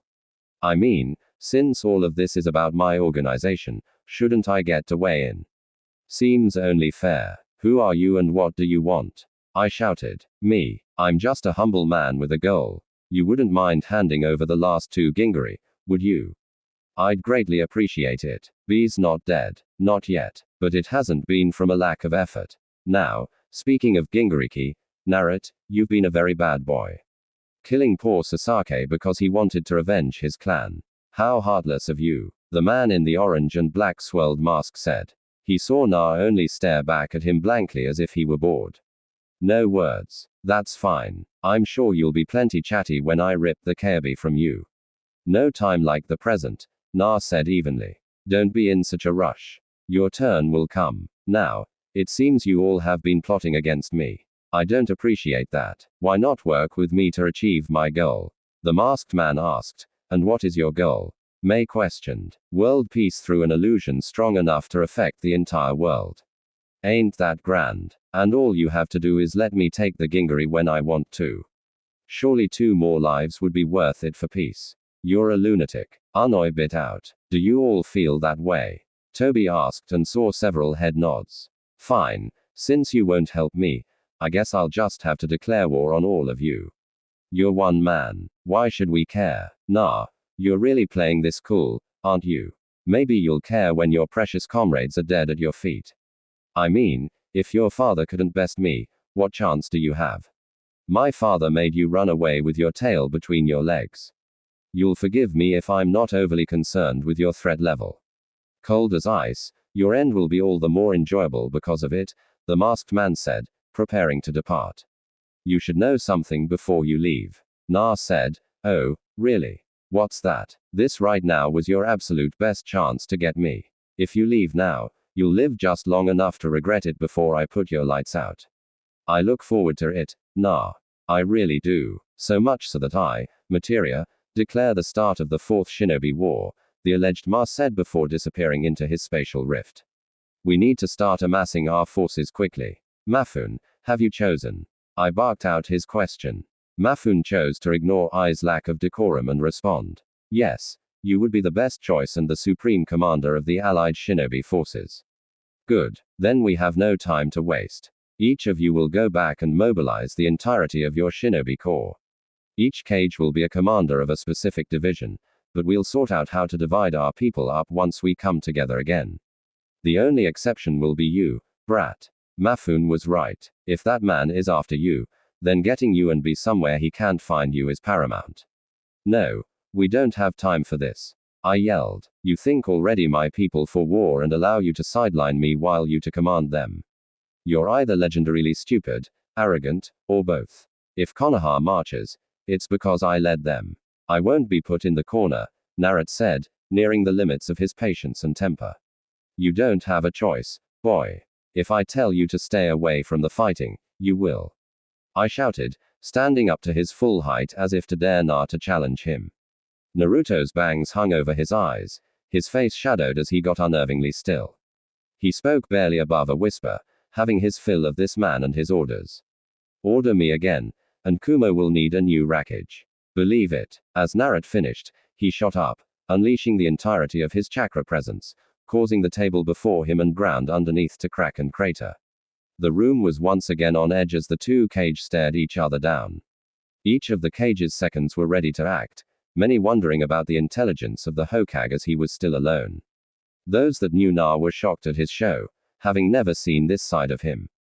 But Gar understood Naruto's position better than anyone. To manage to become the leader of a village that once scorned you. No one gets to diminish that achievement.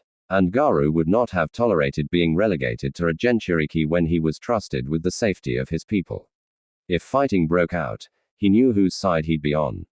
Enough, Mafun yelled. Enough. How can this alliance hope to accomplish anything if we fall apart before we've sufficiently come together? We all agree the Akatsuki is a threat. We agree we need to eliminate it in this matter. Everything else pales in comparison to that.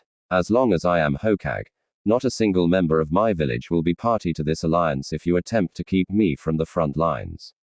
It's just that simple. We have no time to indulge your ego.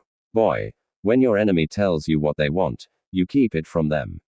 That's basic and a cage should know that. Anoki offered. My ego, you said you didn't cooperate with us to protect your image.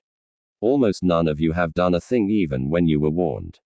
You sat by and let Konoha and Sunyuna deal with this, but now you're all the authorities. No, Sasori, Hiden, Kuzu, Nagato, and Sasake fell to us. Even Sasake killed Itachi and Didira. As far as I'm concerned, most of your opinions on this matter are just above worthless. We bled. We lost people. We mourned and continued on. And now you want to treat me like some item. A teapot in need of protecting when you couldn't even protect the shinobi under your command. I'd never bow to such foolish notions. And make no mistake, I'm every bit the equal of anyone in this room. Na stopped to meet eyes, if not more. My people will not die to protect their cage. My decision is final. If you feel the need to insist I be elsewhere, then I wish you all good luck. After finishing, Na walked out. There was nothing more that needed to be said. He would not change his mind on this foolish boy. Anoi spat, not liking the attitude of the upstart. Any one of us that would agree to place the entirety of our forces in the hands of others is not deserving of the title cage. One of you demeaned us for our age. The other outright said you didn't trust us. So why would Na agree to your stipulation?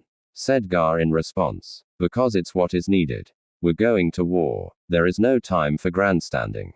I charged. That is all you've done since we've gotten here. I agree the alliance is necessary, but I must reject your selection. Mafan-sama. The Rackage is too hot-headed and has zero respect for those of equal rank to him. Gar replied, I understand. Gadano, but even given developments, I must stand by my decision. Naruto Dono being the Hokage does not change that he is a target of this war. And if he is lost, then the entire effort will be for naught. So why not have him surrounded by some of our best instead of in hiding on the hopes this Moa doesn't find him? Extracting a Jew is not instantaneous, that I know from experience. We lose time as we bicker. I understand why you ordered Hokage-sama to be elsewhere and not on the front lines. I also understand why he refused. I'd likely have done the same, and your village never attempted to kidnap my mother. If you won't budge on this, then I saw we make the alliance anyway. Not having Konoha will be a loss, but we need to start mobilizing and making other arrangements. The Mazukage spoke and the three other leaders in the room nodded. Then there is nothing left to do than declare the creation of the Great Shinobi Alliance. Please have your forces prepared as soon as possible and keep the lines of communication open. Mafan said and ended the Gokage summit. He watched as the village leaders left, disappointed in the young man that put his title above the good of all. Naruto, Enko, and Kakashi were on their way out of Iron Country. Naruto, having explained what happened during the closing moments of the Gokage summit. Both were surprised a war had been declared, and even more surprised that as of now, Konoha wasn't going to be involved. Sasuke's three teammates had been taken into custody by the samurai. Only the Hazuka putting up a fight, which Kakashi ended with a Raiden Jutsu. They were taking a sedate pace back. Sedate for shinobi anyway, as Naruto was thinking over his decision. He truly felt it wrong for him not to be involved. And I had the least amount of information saved Kiri as they just emerged from the damages of their civil war. He, to Naruto's estimation, barely knew enough to order a fellow Kage not to fight. He was more than a Jinchuriki, and he wouldn't allow anyone to treat him as just a container, a thing to be managed or controlled. But his argument for not acquiescing is also what plagued him. It was likely the alliance was going to need Konoha, and sitting out of the war entirely was asking for the alliance to eventually turn on the leaf for not supporting the war effort.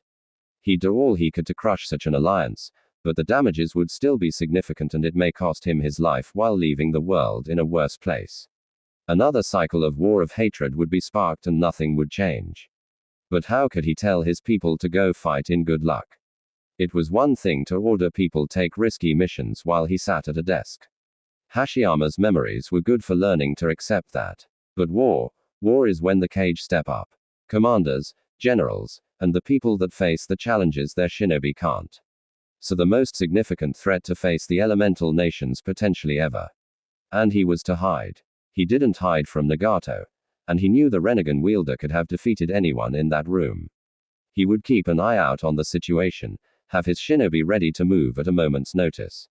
He wouldn't leave the alliance to its fate, but he also wouldn't be an absentee leader because the Rackage said so. He simply couldn't accept that. And if the man changed his mind, then things could be resolved. For what it's worth, I understand why you chose to opt out of the alliance. Kakashi spoke. Understanding isn't agreeing. Sensei, hi, it's not. Had I been selected as acting Hokage, I likely would have agreed to have you sent into protective custody if for no reason than to give you more time to prepare. It's not that I don't understand the argument for hiding us. We don't know who comprises this fake Moa's forces. We don't know when or where they will appear. We're flying in the dark here. But if this man is the existential threat we believe he could be, then how could my first and possible why last significant act as Hokage be to leave our fates in the hands of someone I categorically don't respect? You'd be a fool to do so. Enko chimed in. Yes, but I'll have a start mobilizing anyway. I doubt we'd be able to avoid this war entirely, Na said, but the last of his words dropped off and he squinted in annoyance and then let fly a string of expletives. Naruto created a shadow clone before performing the summoning jutsu. What can I do for you, Naruto-sama? The purple messenger toad asked. I'm sorry I don't know your name yet, but we will get properly introduced later as this is an emergence. Why? I need you to get to Konoha immediately. Have Shikaku or the elders Homura and Kaharu get Team Guy. Have them head to aim as fast as possible. They are to locate a woman named Konan. She was once Akatsuki but left the organization. She has blue hair, orange eyes, and utilizes paper N-jutsu. Tell her I believe the one claiming to be Moa may be coming for Nagado's eyes.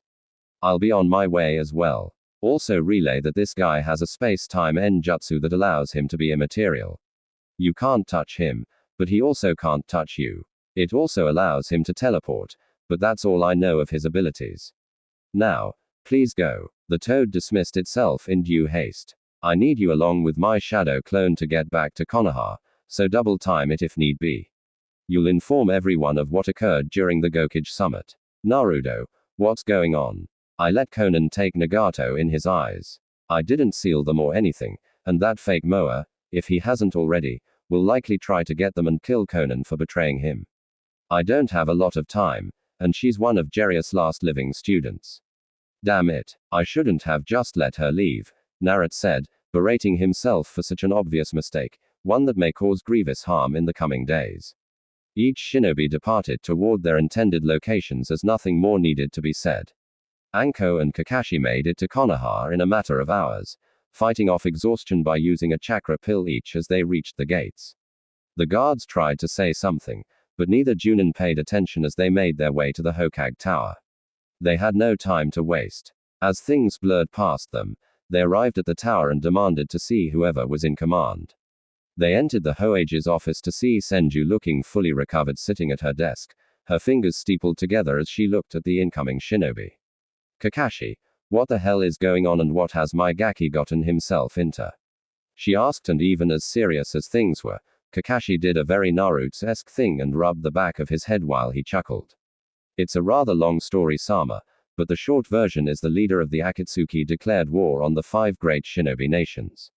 There is an alliance between Kumo, Kiri, Suna, and Iwa. Because I demanded Naruto, as one of the last Jinchuriki, be sent into protective custody, he opted not to join the alliance, but ordered us to prepare for war anyway. He's off to aim to prevent said leader from getting the Renegan. And that's pretty much it, right? Enko Blondie Sama also killed the Uchiha. Enko said with a smirk, oh, yay. Damn, it's been a busy couple of days. Kakashi replied, I can't believe I woke up for this shit. I'll need to get in touch with the other cage and resume command.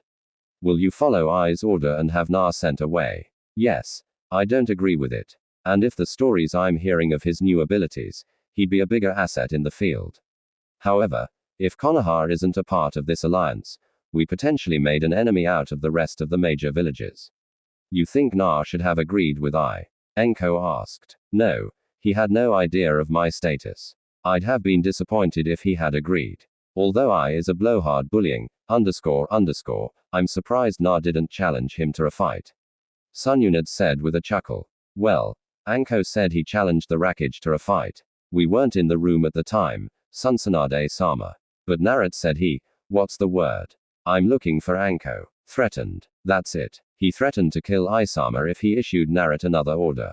Sunyunad looked at her Junin in mild disbelief before sucking in a deep breath, causing both ninja to tense, assuming she was going to lose her temper. Instead, the Godam laughed hard enough to bring tears to her eyes. It took several moments before she got herself under control. I'm entirely too sober for this, she said. War is on the horizon. Things had progressing rapidly while she was Kamio Mouse. But for this moment, she'd laugh at the moxie of her favorite brat. Eyes blurry, throat dry, body tired. None of that stopped from rising quickly when consciousness returned to her. She arose so fast that she surprised her 2 apprentices, both shocked to see the woman had returned to the world of waking day. However, seeing the 2 alive, Shazan was alive, assumed they were relatively safe. Before she could ask, her longtime student provided her a glass of water. The last Senju sipped the cool liquid while the 2 students did their checkup. 15 minutes later, she was ready to speak and they were ready to listen. What happened? What is the state of the village?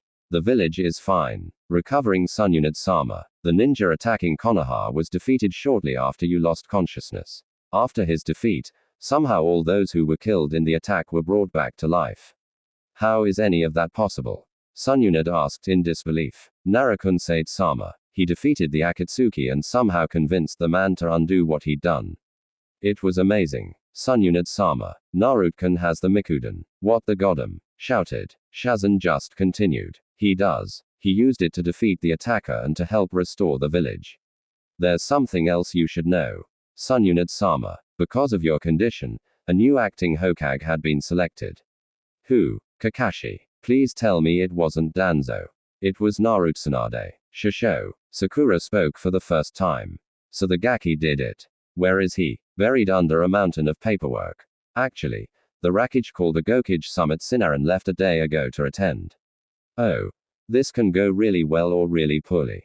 While he's gone, it looks like I'll need to get back to work. Give me an hour and then inform the advisors I am awake and have them come here. Hi. It was amazing how much the brat got done in his few days old reign. He removed Danzo and neutralized Root. She'd been looking into doing it, but was never afforded the opportunity. Nah just did it. Timing be damned. He'd gotten construction underway, and what couldn't be done by Tenzo and his army of clones was being handled by the incoming shipment of raw materials. The people were in good spirits, seeing as their protector was at the helm. Sneered when she got that report. She knew even upon his return with Jiraiya, there were still many that treated Naruto as a nuisance or blight. To have him acknowledged because he did the seemingly impossible for that to be what it took left a sour taste in her mouth.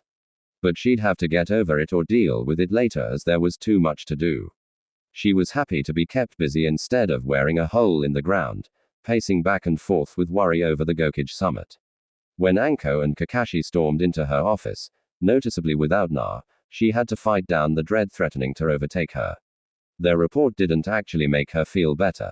Her laugh at Naruto threatening I aside. War was coming and she had to navigate a tricky political situation since Konoha had essentially two Hokage. It took 2 days for Katsuya to reach each cage and find Naruto in aim.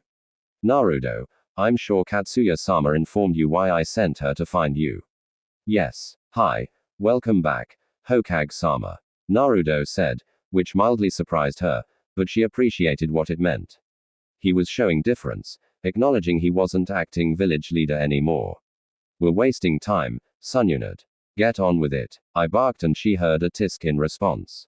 Very well. I understand there is an alliance between the shinobi villages to combat this new threat. The acting 6th Hokage did not join for understandable reasons, but as I have resumed my duties, I would like to amend his decision. So, you agree the brat made a mistake? To think Konoha would be trusted to one so irresponsible. Anoki mused. No, I don't. I seek to put forth a compromise.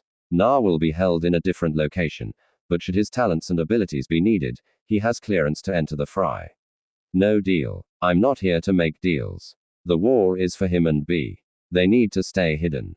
I've never seen a scenario where 2 S-rank shinobi more or less couldn't sway the outcome of a battle. Hiding them as a waste of resources, reduces our fighting power noticeably and ignores the Akatsuki managed to identify and find each of the Gingariki. What makes you think they can't do it again? If you feel that way, then why agree to have him held back at all? Anoki questioned. Because we, the shinobi system, need to face our sins. Gingariki are used and often discarded, looked on in distrust in the best of times. I'm aware it's different in Kumo now, but that hasn't always been the case. We failed 7 of them and that can't be changed, but we can protect the last 2. We owe B-san and Naruto in all previous containers that much. But you think there is a possibility we will not be able to meet this threat? Asked May. Yes, given all of what we don't know, we can't dismiss the potential. And if Na is needed, I don't want to waste time in the field arguing with any of you about it. My way isn't perfect, but is better than the alternatives. I will not be undermined. There was no need for a compromise. My orders are enough. Just because you want to help your wealth save face or whatever the hell this is doesn't change that. To think Konoha is so arrogant that you can dictate terms to 4 other villages because you want to watch how you talk to my Hokage. I saw the brat finally speaks. Nothing to do, but I notice you seem much more unruly when I'm not in the room with you. I figured the Rakkage would keep the same energy. Boy. Please continue, Sama. Gar spoke evenly, always a calming influence, not wanting Naruto and I to escalate things. Thank you, Kage-sama. As I was saying, Konoha will join the alliance and we will start coordinating our mobilization efforts thusly. Fortunately, Naruto had ordered Konoha to begin preparing for war, so the transition should be smooth. I haven't agreed to this little compromise of yours, Sun Unit. The way I see it, you can accept the victory and have me stationed somewhere. Or you can fight on this. I put a scratch through my headband and do as I please. The tree that doesn't bend breaks. Einar spoke, his patience nearing its end. Fine, I'll send coordinates to where he'll be stationed. Actually, I already have somewhere in mind, and I'm sure Hokage-sama can assign a team to me to keep me honest. She'll also be the only one that knows where said place is. That sounds fair. If his whereabouts are kept secret, then he's even more safe that way. In the end, everyone is getting something they want, and Kona's potential contributions to the alliance can't be understated. Rakage-sama, I think you should accept this deal. The Mazukage stated, I agree. If you remain unmoving on this topic, it will lead me to believe Mifune Dono chose Pulley, and given Sun Unit-sama has returned, I'd call for her to replace you. Gar said, everyone could feel I tense, not enjoying having his authority questioned. Fine, I'll expect to hear from all of you soon, I said, and then requested the slug summons leave him. Each of the other Kage also depart from the discussion, leaving only Naruto and Sune to communicate through. The slug, we have a lot to talk about, nah. Most pressingly, I need to know what's going on. I expected you to be just as against my idea as I. Oh. Well, there have been some developments here in AIM. What kind of developments? The more significant development would be the Uchiha going by Moa. You heard about him? Yes. Nah, he's dead, Na said. And then he heard what sounded like a kick striking a body. Yay. He's really dead. Why didn't you relay that to the other Kage? And how in the hell did you kill him? My coming here was a desperation play. Truthfully, he should have beaten Team Guy in my arrival, and yet we managed to arrive just in time to save Conan. Where was he? Also, did he truly believe he could wage war by himself? He has to have a fighting force, but we know nothing about it. And while I can't prove it, something is gnawing at me about this guy. Can't support it. But this guy, he didn't strike me as a leader or a person with a grand plan of his own design. So, he may be dead, but it doesn't mean the war is over. Exactly. That's all well and good, but you still haven't told me how you did it. Oh. Funny story. Na started. Conan, exhausted, looked at Moa in disgust. She was sure she'd managed to get him with that last attack, but somehow the most significant damage had been the breaking of his mask. She was tapped and knew this would be her end. While she hated to fall to this detestable person, she had a sense of peace. She'd see her loved ones again. After this, Genjutsu ends, you'll be dead. Ma spoke to her with all the confidence in the world as he looked at her. He was dragging this out as if the precious few moments before he broke and then killed her would add to her agony. It wouldn't. There was much left in this world for her anyway. She just hated he'd get Nagado's eyes. Dynamic entry. A voice boomed as a green blur passed through Mahim, becoming intangible at the last possible moment. The blur stopped and Conan could see Konoha's premier taijutsu ace made a guy standing before her. You must be the youthful Conan. My youthful 6th Hokage sent me to aid you in warding off this Creedon. Yosh, then he has sent you to D. The figure tried to say while facing Guy, only to be interrupted and nearly struck again. Dynamic entry. Another blur shouted before like Guy before him passed through the man. Having taken his attention away from Conan, Ma didn't realize she had been ushered away and was beside Neji, who was standing guard with Tenten. Before he could decide on whether or not to kill the annoying Konohan ninja, the twin bowl cut speed toward their teammates. Guy picking up Conan and all four running away. The squad wasted no time trying to distance themselves from the Uchiha, but had to stop when a power Kaiden jutsu blocked their paths. I'm not interested in any of you. Leave my former subordinate and you can live. None of the ninja made to comply with his request, so he rushed through a number of hand signs to perform a second Kaiden jutsu. Neji jumped in front of his team and performed the Kaiden while Guy closed the distance and tried to strike the self-proclaimed Moa. His timing was just a bit off as said Matera managed to end his jutsu and become intangible right before Guy could strike him. When Moa tried to retaliate, he became intangible again to avoid the kickly aimed at him. Ma hated that the squad was attempting to time him, knowing far too much about his time-space enjutsu. Guy was to the right of him, Lee to the left. The girl was ready to provide long-range support, judging by the number of kai she was holding, and the Hyuga was standing directly in front of his target. He retrieved 2 of the bombs he used when under his Toby facade, and threw them at Guy and Lee, respectively. Both jumped out of the way of the impending explosion, but the dust generated blocked the view of all but Neji. With his Bakugan activated, he saw the man appear beside Lee and swiftly hit the Tunin in the back of the neck, knocking the boy down, but not out entirely. Guy heard the strike and was there in an instant attempting to attack the man, but he simply teleported away. For a brief few moments, all was quiet and the dust settled. Lee was up, but visibly shaken by the powerful blow. Neji saw the disturbance behind him, but before he could say anything, Tenten was stabbed just below her bottom rib at her left side.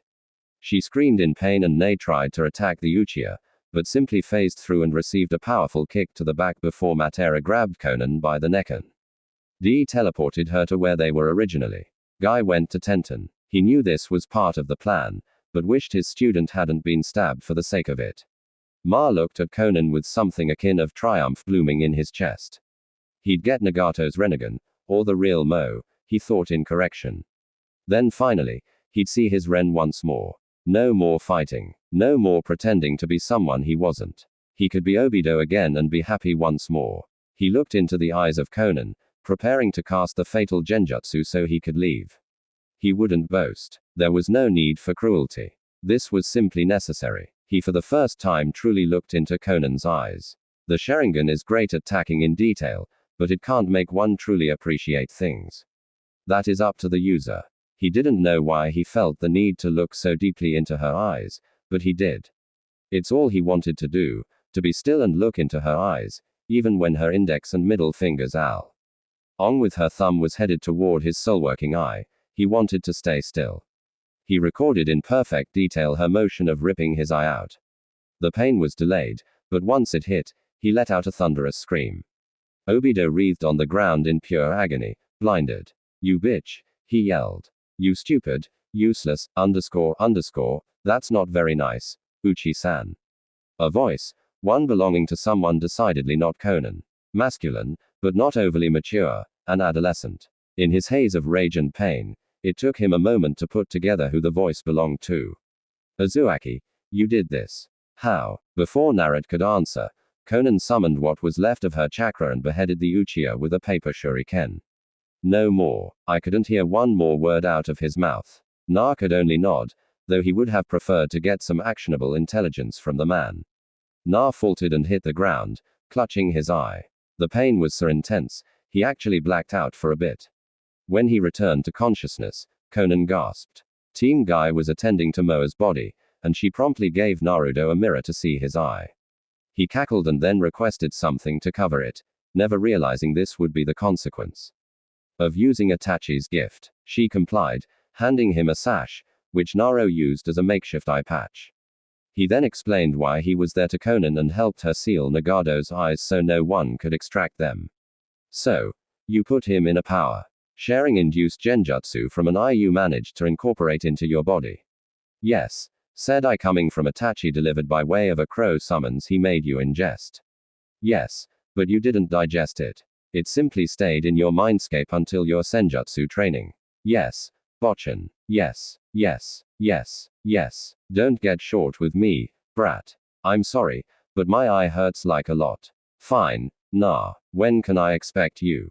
I'd imagine Tenten would need a few days to get her wound check. "Nah, that's healed." "How? None of you are medics." "Hey, I took care of it." You asked in a deadpan.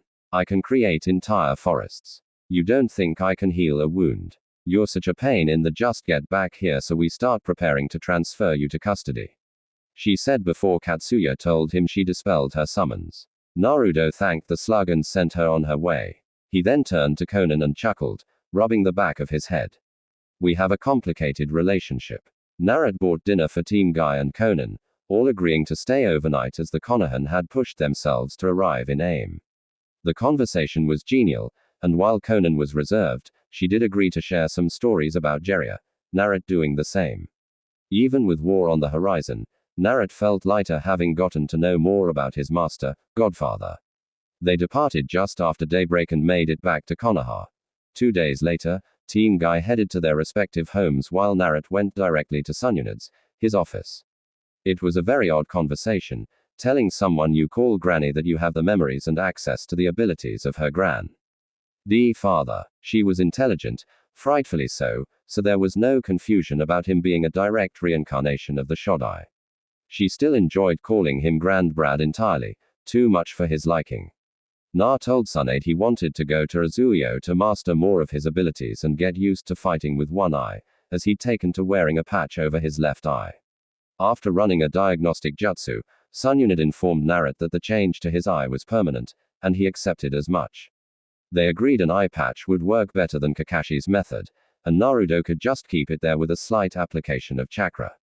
So there was no strap. The two spent some time catching up, Shazan joining eventually, but the needs of the village cut the visit short.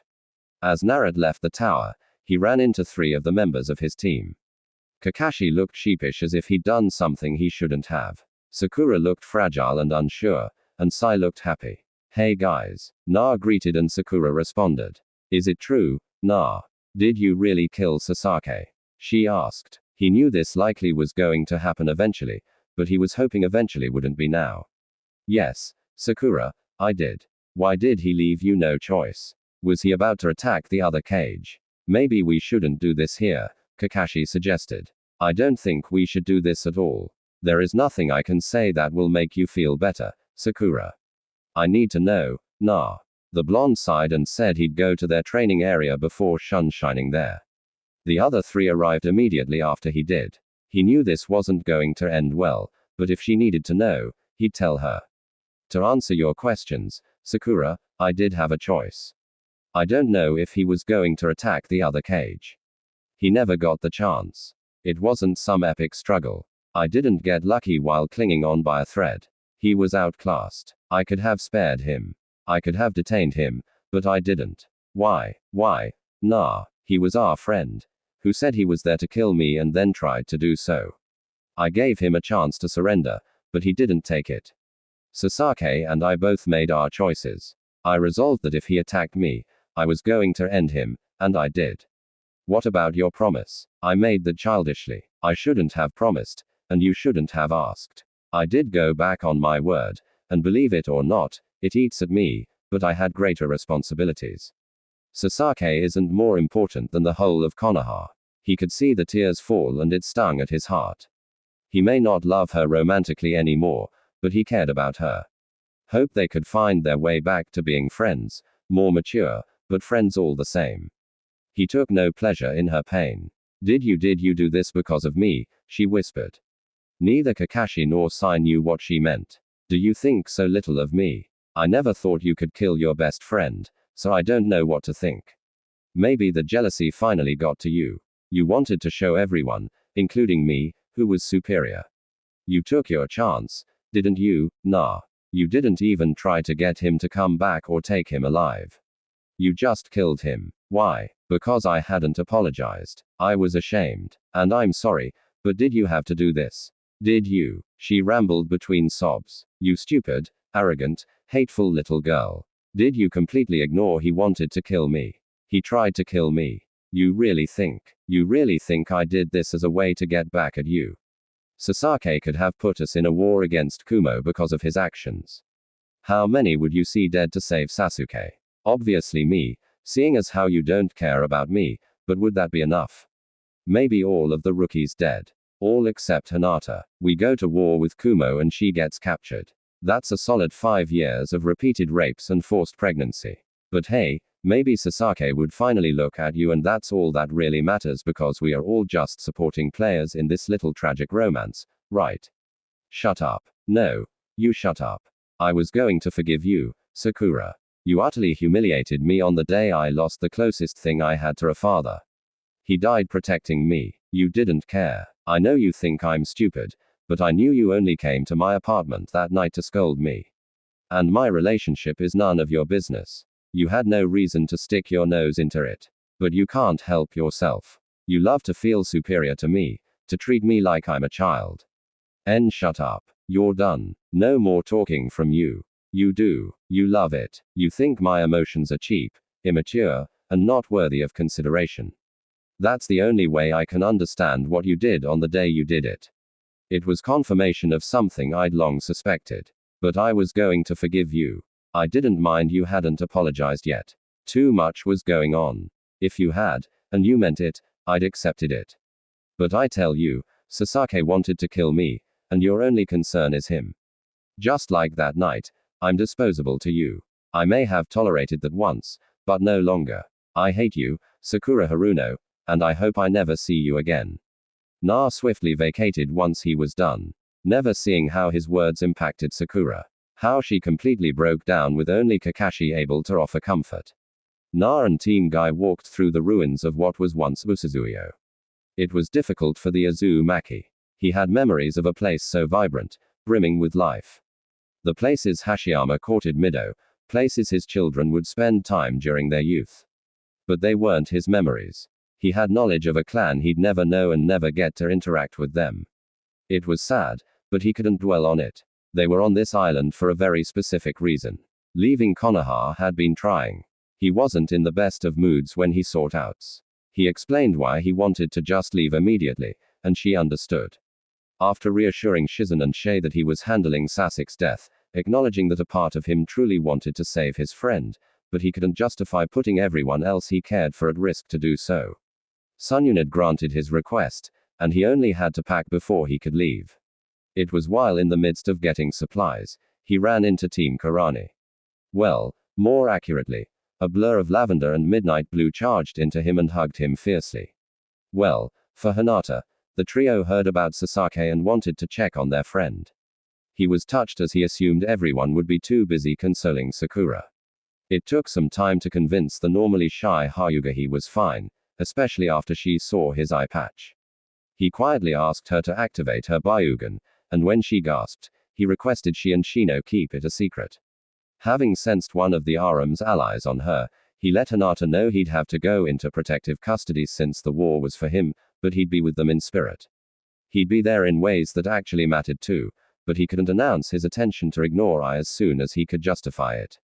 Political games were dumb. Seeing that she'd calmed down, the two started to part ways, but before they could, the Hyuga Aries kissed him on the cheek and ran off with a pronounced blush. It earned her from many that witnessed the exchange, and Naruto would swear that didn't cause him to blush ever so slightly.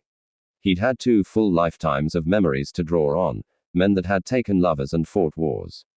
He was not going to be embarrassed by a mere peek. No matter what anyone said, it was an hour later he met with his escorts, 4 very confused Konoha shinobi, but all departed without a word of protest, knowing it'd be the last time they'd see Konoha for a while. And if the fates were unkind ever again, Naruto wanted to get in the absolute best condition he could for the war, suspecting he'd be needed before long. Sunyunid agreed to send team as the taijutsu master would be ideal in pushing Naruto physically. Almost no other shinobi in the village could boast such a claim. He promised he'd help Neji, Lee, and Tentina, so they got something out of the experience. Team Guy agreed to take the mission.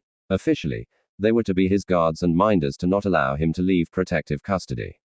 Sunyunid and he shared a laugh. She knew if Naruto was only half as powerful as her grandfather to elite Jun and 2 Chunin weren't going to be enough. He captured every Beiju. Hashiyama was a different kind of monster. The quintet continued to progress through the former shinobi village until they came upon a newly built 2-story manor. Seeing the looks of disbelief, Naruto let out a chuckle. I sent some clones ahead of us to build some lodgings. What, did you think I was going to make you camp out for a month? Seeing 4 heads nod in slight shame, Naruto laughed again. I'm not that much of a knucklehead, guys. The group of 5 entered the structure and Na gave them a quick tour. The bedrooms were on the 2nd floor. Each member would have their own.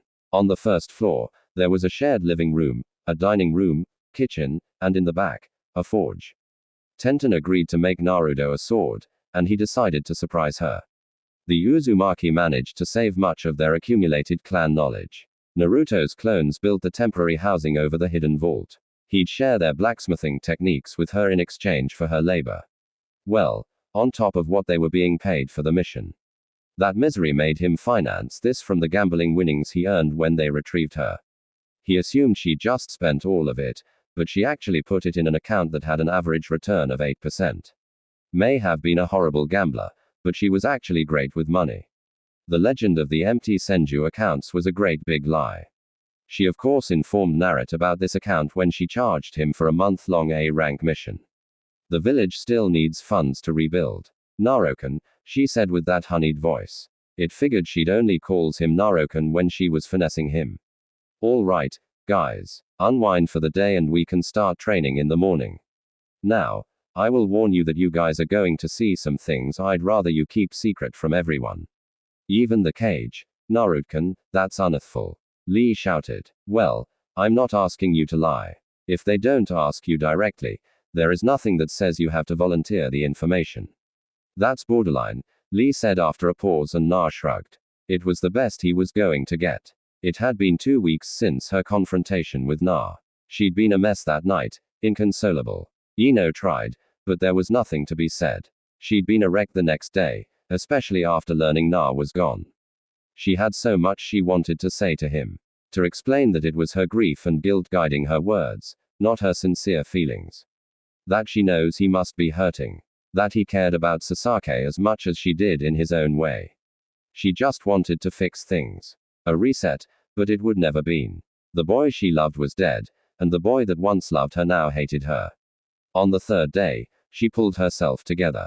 As much as she wanted to curl in a ball and isolate herself from everyone, the village was in need of her skills. Also, as an apprentice to the Hokage, she couldn't appear to not be doing her part. It had shames. She got dressed early and went to a vacant training ground to do some large-scale property damage. After an hour of that, she reported in and got to work. Proceeded as if it were business as usual, which Sakura was thankful for. Shazan suggested that Naruto likely didn't truly hate her, but was simply hurt. Sakura didn't know if that were true, but she'd have to survive the war to find out. No matter what, she promised herself she'd settle things with Na, even if that meant an end to their friendship. The next several days passed in a blur as Sakura was busy coordinating with the medics of other villages, getting supplies in the area Nin Corps ready, as well as sharpening her own skills. The village was a mix of anxiety and grim determination. Many of the citizens simply wishing to set eyes on their hero. She would find time to hang out with the rest of the rookies, minus Team Guy, and was thankful no one seemed hostile or resentful of her presence. Things got odd at early mentions of Naruto, but she assured them she was fine. She didn't have a problem with Naruto, so they didn't need to avoid speaking about him in her presence. Time was winding down and the war loomed over everything. Everyone was feeling the crunch, but surprisingly, Sun Unit hadn't lost her temper. Sakura found that amazing as she knew firsthand her master had a short fuse. Sakura entered the office to receive her briefing. She was scheduled to leave today to start setting up for the alliance. The briefing was short and to the point, but Tsunade had her stay back. Sakura, I wanted you to know I've been extremely proud to have you as my student. Thank you, Shisho. No thanks as needed. I know we may not see each other for a while, but I want you to be prepared. You cannot save everyone. That's the reality of war. But I know you'll do your best. Of course, Sakura replied. And whatever is going on with you and the Gaki, you'll figure that out, too. Said, and watch Sakura gain a frown. Did he tell you? No. And I didn't ask, but it'll be okay. I want to believe that. Then believe it. Oh. I can't believe I said that. It'll be our little secret, Shisho. I promise, Lee. The bun-haired Kunoichi shouted as her teammate hit the ground with a loud and disconcerting thud. She then looked up at the person responsible for her teammate's condition and glared. Sorry, TTO, he said with a chuckle, really happy he didn't go with the initial impulse to use the Rinnegan.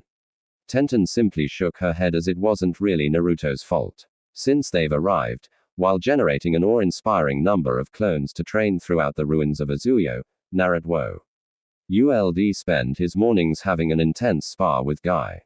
Na initially kept it to strictly taijutsu and was handled by the taijutsu master until day 5 when the Uzumaki started pushing Guy.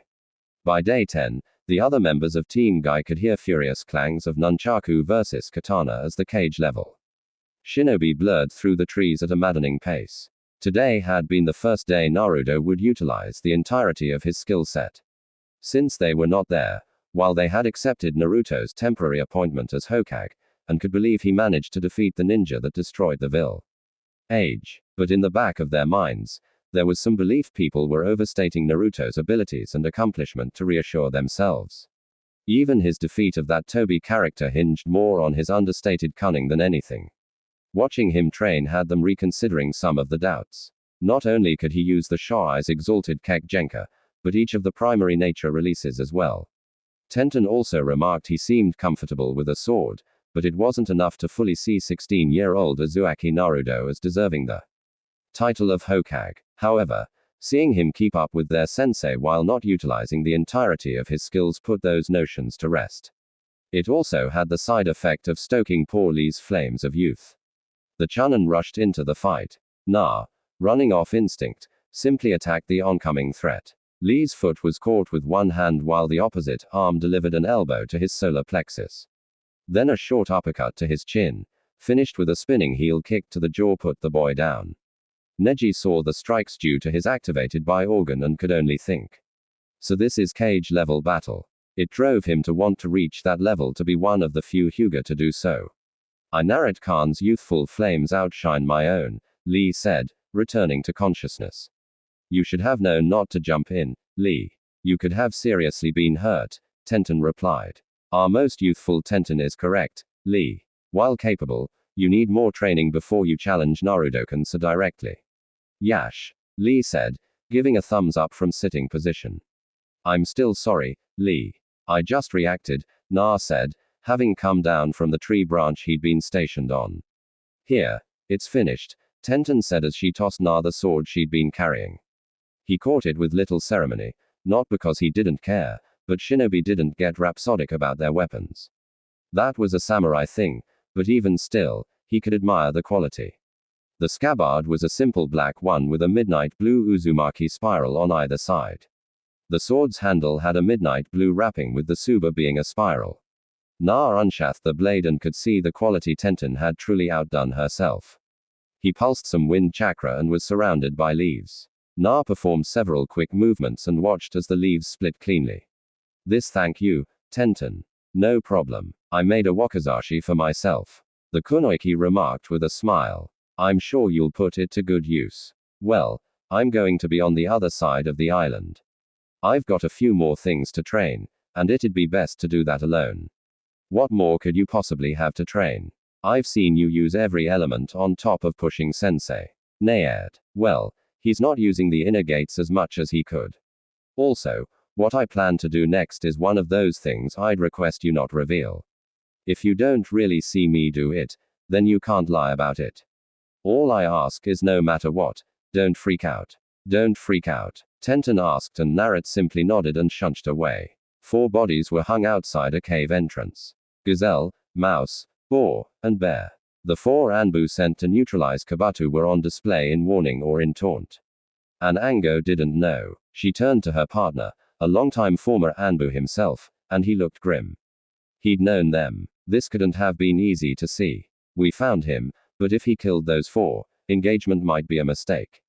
Enko said a part of her wanted to proceed anyway to kill him since she'd never get to kill Orochimaru. Agreed. We know of his location. We can ask command to dedicate a platoon to face him, stated Yamato. I admire your optimism, a voice said from behind. As they turned, Yamato was punched hard in the stomach, the force sending him careening into the rock formation that housed the cave. Enko wasted no time retaliating. Hidden shadow snake hands. The snakes darted toward Kabuto, but he dodged the jutsu effortlessly and rose a earth pillar below Anko, sending her skyward. The special Junin flipped out of the attempt, but was beset upon by Kabuto on her landing.